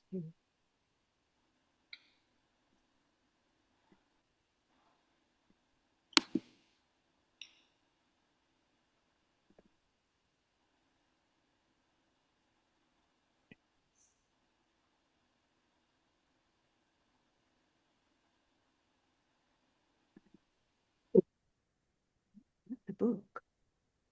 Yeah, here it is. There it is. We got the David Gorman book. Ta-da! I wonder where it is. Okay.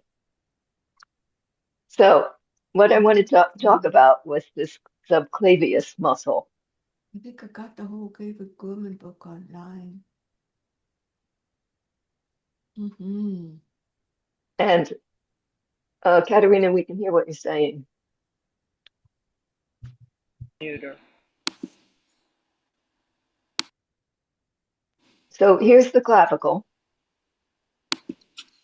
and right underneath it, both of which attach to the manubrium of the sternum, is the first rib. And between the two of them is this little muscle called the subclavius. And it has a few functions, depressing the lateral clavicle, and it stabilizes the clavicle when the shoulder moves the arm, and it raises the first rib while lowering the clavicle during breathing. But sometimes this muscle, if you don't move your clavicle and your first rib very much, this muscle gets very stuck. And so what we're going to do is just feel in this area between the subclavius and the first rib and do the pathways in sitting and see what kind of movement you feel between those two bones. Okay, so I can stop sharing. And here we are. You can sit.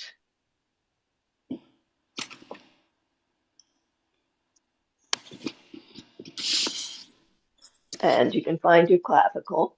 if you find the very prominent bumps at the top of your sternum, and between the bumps is a rounded dish-like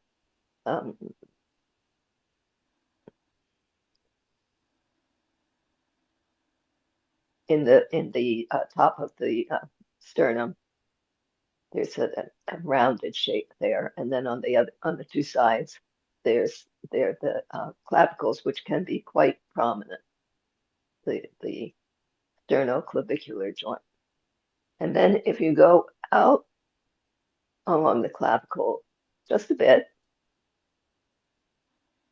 and you keep your fingers right below the bottom edge of the clavicle, you'll be in that space between the clavicle and the first rib.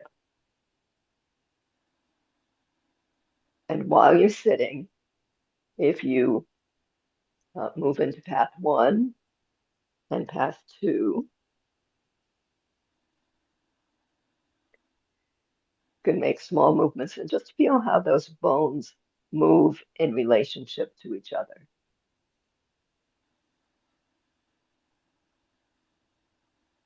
Make sure you're breathing.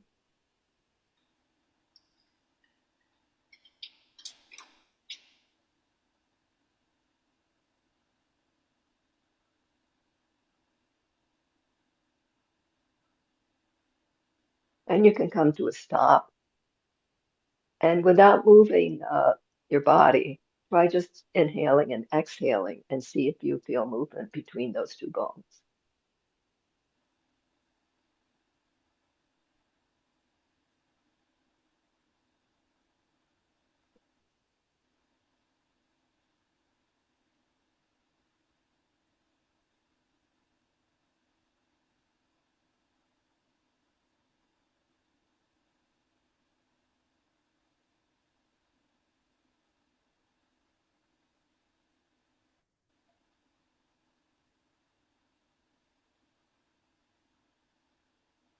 You may feel your first rib moving up towards your head as you inhale, while the clavicle stays quite steady, doesn't move much. Now, when we breathe in and out, we try not to lift the clavicles up when you're inhaling.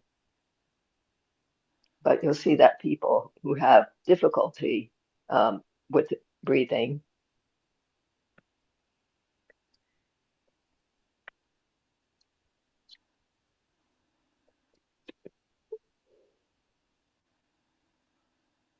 will often lift their whole shoulder girdle like this when they breathe in and out, especially people with the lung disease like COPD.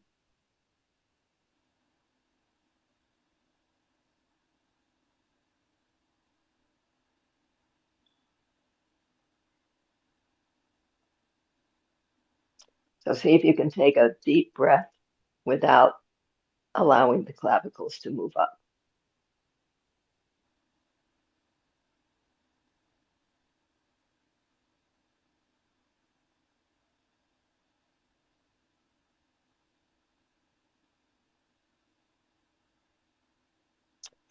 And now we can try paths 3 and 4. Let's do 3 first. So if you put your weight on your right leg and you rotate back,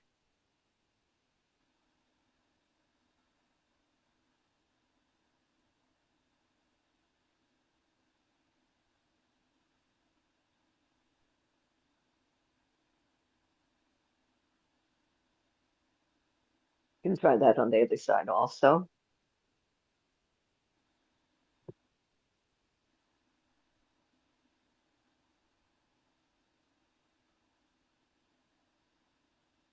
It's interesting, you can feel that as your scapula retracts, moves towards the spine. You can feel how your clavicle moves along with it.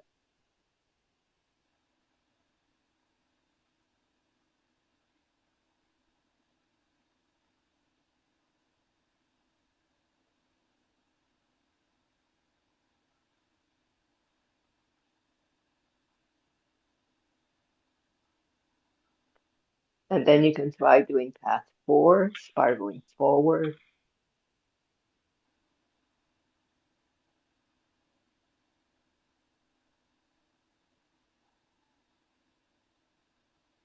You can feel how as the clavicle rotates toward the opposite side,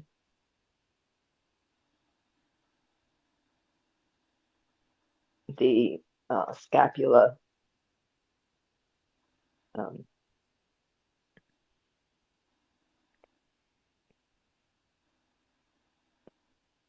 moves, excuse me, moves forward and around the body.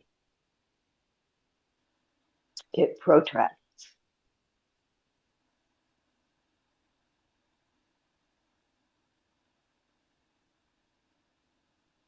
So you can, on one side, move into path 3 and then into path 4 on the same side, and feel the protraction and retraction of your scapula and the movement of your clavicle.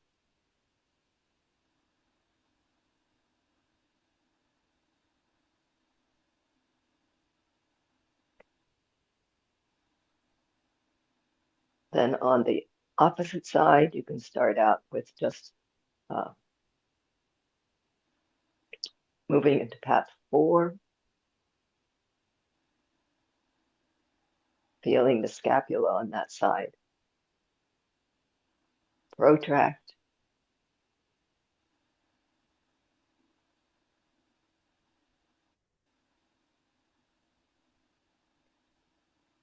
And you can go back and forth between path 3 and 4 and feel the protraction and retraction of your scapula and the movement of your clavicle.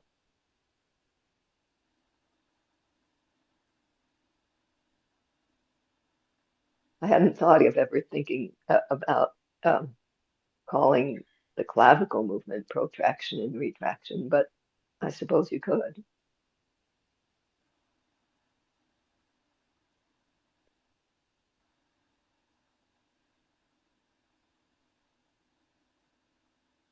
And you can feel how the two sides, and as you do past 3 and 4, move in opposite direction.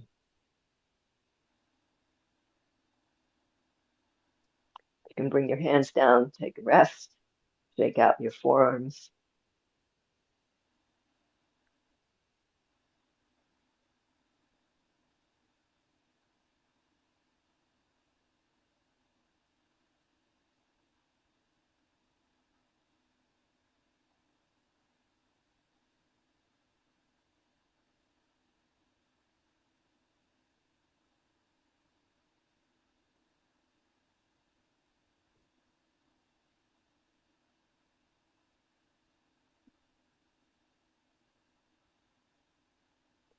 When you're ready, you can put your fingers back in that space between the clavicle and the first rib. And I realized that I was making my fingers very tense. I got very fatigued, but I think I could use light pressure there and probably feel as much or more and let my hands be more relaxed.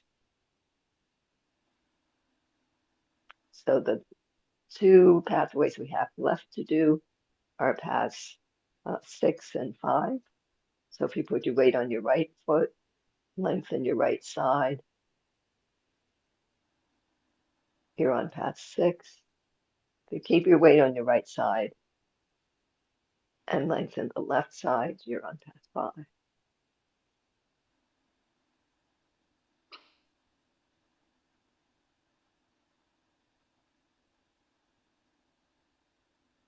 And here the shoulder blades do a different movement besides protraction and retraction. They're actually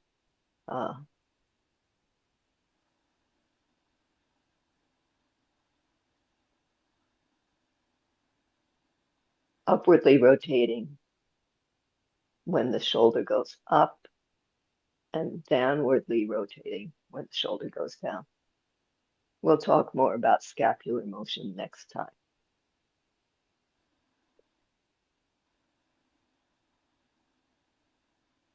You can do the same on the other side. Weight on your left foot.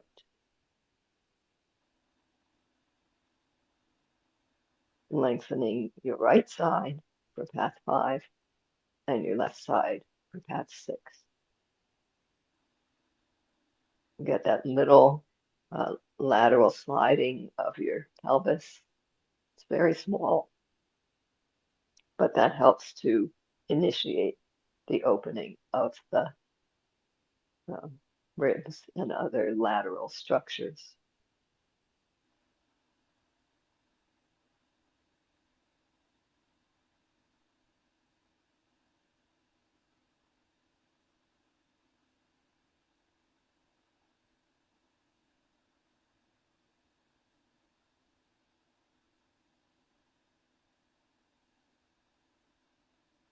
So when you're finished with that, we can stand up again.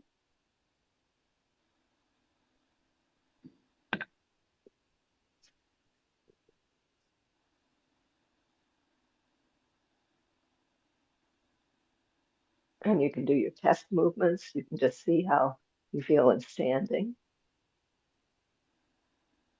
How's your breathing in standing?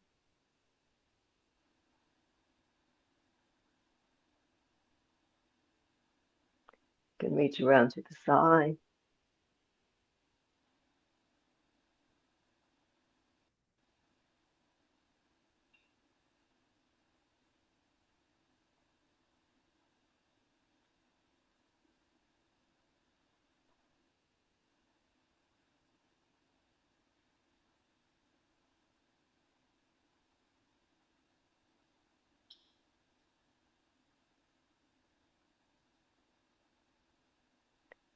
You can bring your ear to your shoulder.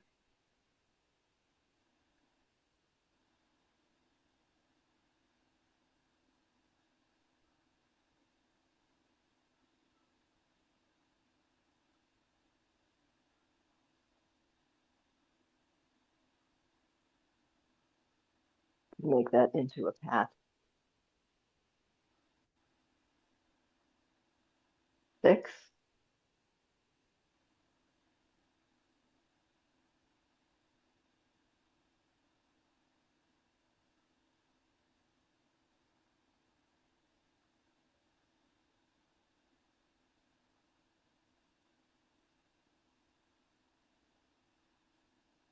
You can turn your head to the side.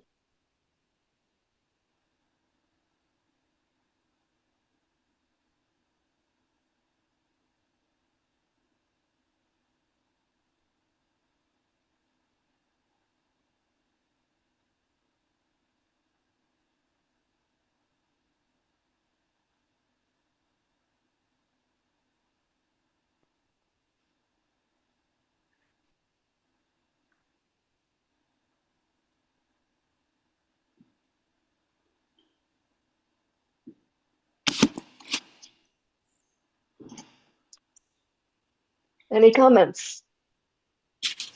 Questions? I have a question. Yeah. What exactly am I supposed to feel my clavicle doing? Because I feel a tiny bit of movement, but I'm not sure that it's not coming from the rib cage connection. I'm explain to me what I'm looking for and why, please.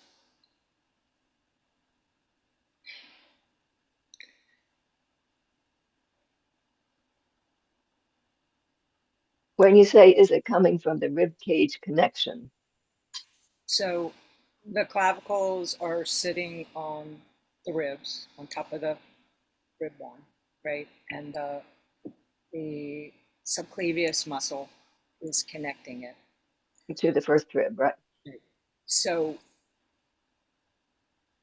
I guess what I'm saying is I'm not sure I can differentiate movement that's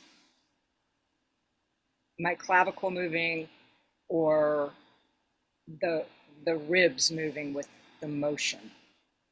Yeah, I'm not sure that you can. Okay. So, but and it's a small movement. It's a It's very small movement. big movement. Okay. All Yeah. right. What I was surprised about doing this was how much connection I felt to my scapulus. You know, even if I do 1 and 2, I can feel the clavicles moving and the it connected to the movement of the scapulus.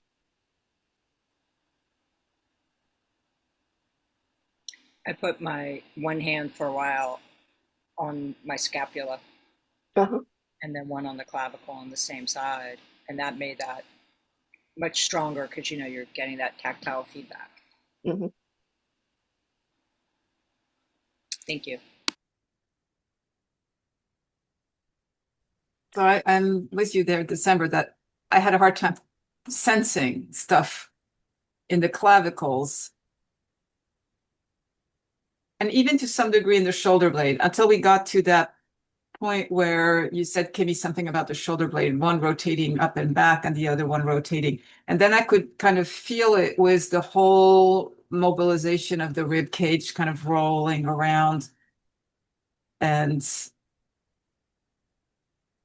it's, you know, that expression, so below as above.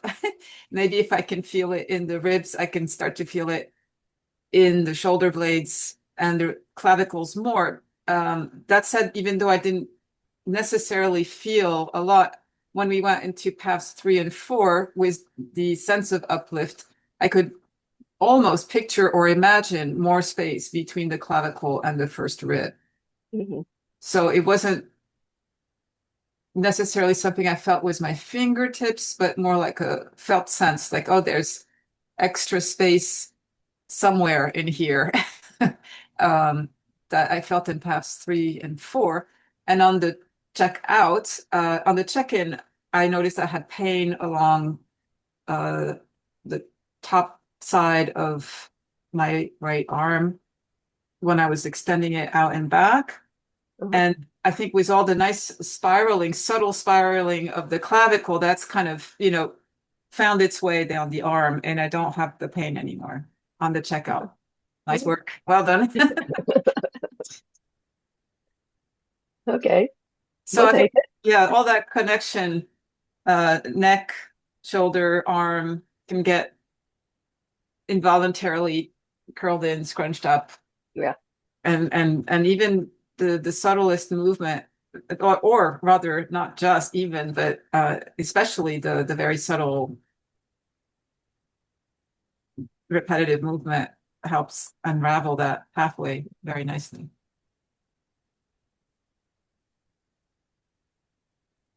Any other comments, observations, complaints?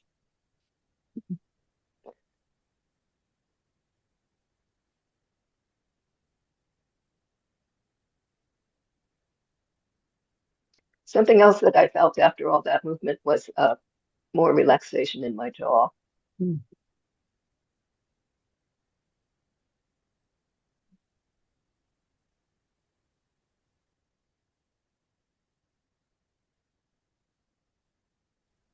I feel the eyes also. Uh-huh. The eyes are much more relaxed during, but I think it has to do with this whole session. Uh-huh. Could be.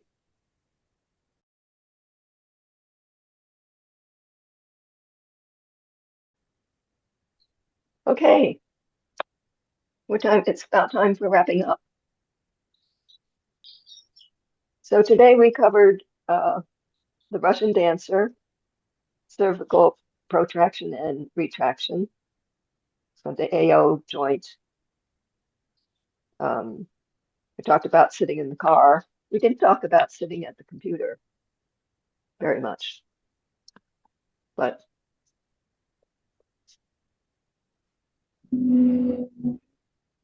Alpo actually put in the chat some instructions that he found, some suggestions that he found about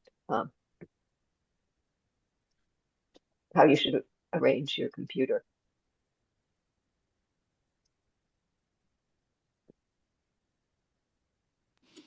That was right around noon that he posted it. So Right. was that how you should be positioned for a Zoom call or just in general?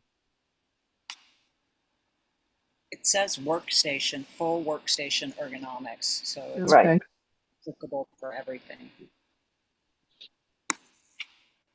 So one of the things is keep the distance from the eyes to the screen about an arm's length. So if you put your hand out, are you about an arm's length from your screen? Keep your screen directly in front of you. And use a chair with lumbar support and keep feet flat on the floor. So I actually think that it's good practice to not use to use a chair without a back,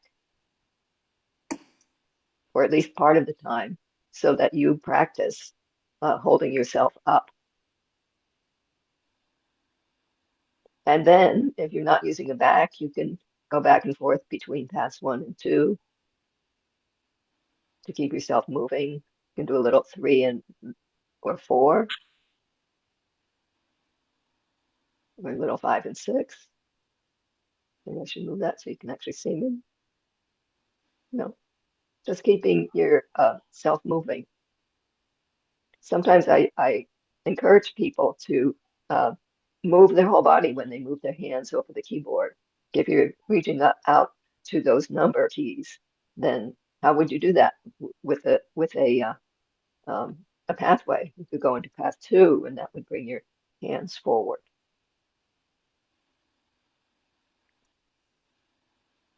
If you wanted to, do something on the right side of your keyboard, then you can do one of the rotation paths. And they say this I'm not quite sure I understand. Screen tilt, the screen should tilt backwards about 10 to 15 degrees, angled slightly toward your face. So I think it means that the top of the screen is going to come towards your face. And it reduces glare, and it reduces the habit of leaning forward. So we all do that with our computers. We all are leaning forward. Thinking if we get there, we'll be able to see more. I think that the next instruction also may or may not apply to everyone depending on your screen size. Yeah. Because depending on your screen size, it may be so large that if you had the top of your screen lower than your eye level, you would have to set your screen way down if it were a large screen. So it doesn't necessarily apply to a larger screen. Yeah. I thought that the idea, though, that if your screen were positioned so you're looking downward slightly, made reduces eye strain because you're actually covering more of your eye with your eyelid and reduces dryness. It's an interesting idea. Then there's the whole thing of holding your phone. That does a job on people. Yeah. You have to bring the phone towards you, not go to the phone. Yeah. You see them just looking down. I find I do that with my Kindle, that I have to catch myself to correct my posture and to bring my hands up instead of doing that. Or put a pillow underneath your arms. That's why you should do it lying in bed. No, no, no. I never recommend that. Yeah. It's so tempting to, use your computer in bed or your phone in bed. Nope. It's really bad. Okay. The key takeaway is to be mindful about setup Yeah. and possibly vary it as much as possible. Yeah, I think that's a good idea too. And take frequent breaks. In the US, IKEA, probably in Europe forever, but IKEA now sells desks that rise. So you can spend part of your time at your desk standing and part of it sitting without spending, thousands of dollars on a fancy one that does that. Mm-hmm.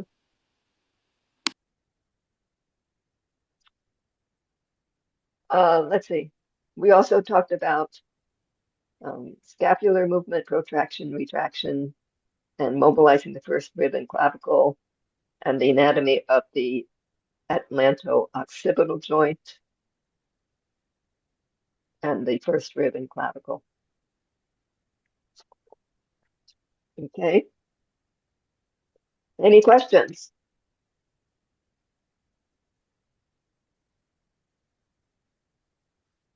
No? Okay. And next class, we're going to work more with scapular movement as it relates to arm movement. So we'll be talking about upward and downward rotation of the scapula and elevation and depression, as well as protraction and retraction. We'll be freeing the serratus anterior muscle, which is a muscle that goes from behind your shoulder blade and wraps around your ribs and ends up actually attaching to where your abdominal muscles attach. Shoulder internal and external rotation, forearm sonation and supination. And a question that I have is, would you like to invite a guest to join you for class 4 or part of class 4 so that we can work on how you touch another person and convey information as you're doing the pathways. So you can think about that and we can discuss it on Wednesday. If you're not coming on Wednesday, you can send an email. I also think that the person you pick should not be complicated, because I was thinking of my friend Debbie. I could just see me touching her. Like, no.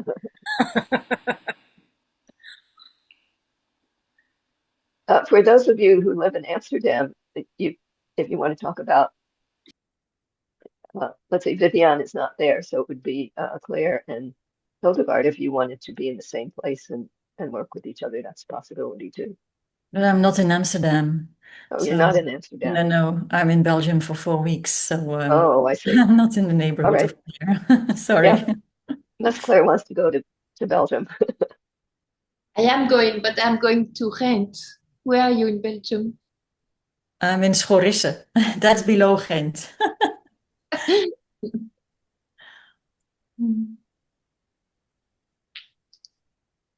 Yeah, I went to Ghent and I loved that city. It's really very special. Yeah, it's a beautiful city. Yeah. It's a nice city to live in too. Uh-huh. Yeah. So let us know if you're interested in having someone doing that, or if you'd rather we can always work on how you're going to touch yourself, and then you have to try to translate that to touching someone else.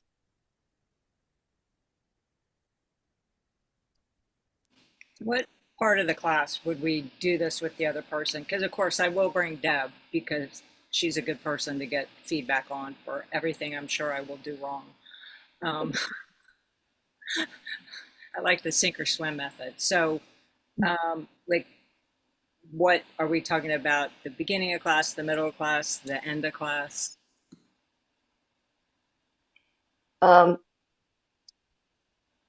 I would think that we'd want to have an hour, maybe not.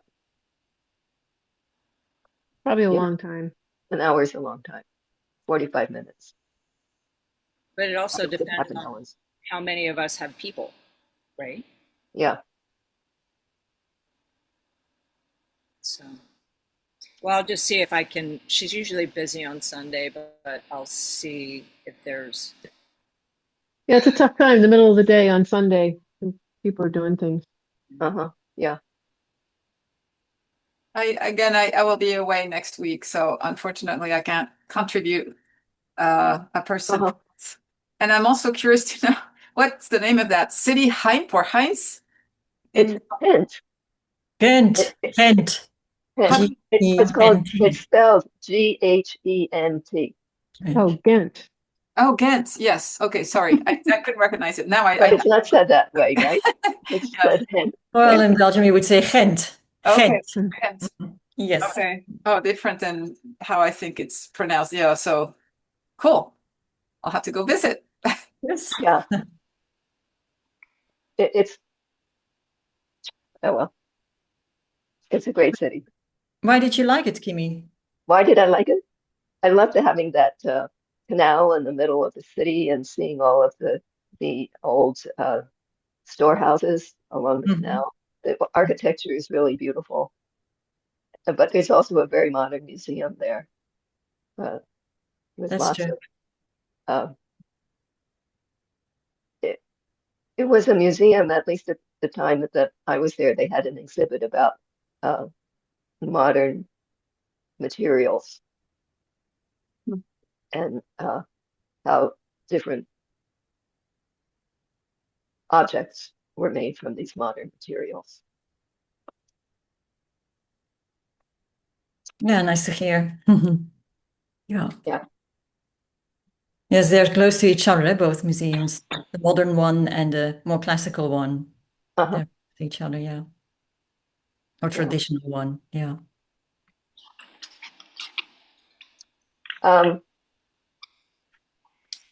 Let's see. And so next week you will need to roll up yoga mat or a towel.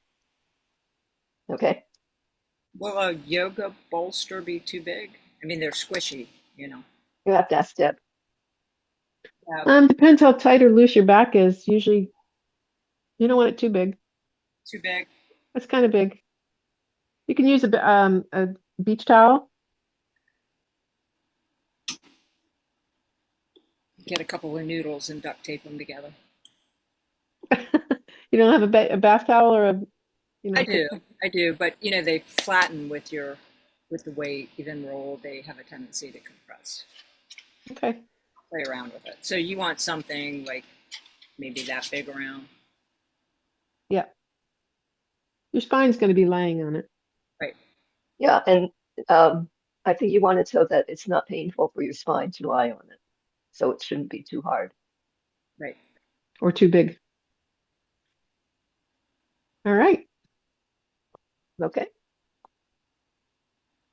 I'm finished. Hopefully you all have looser head and neck.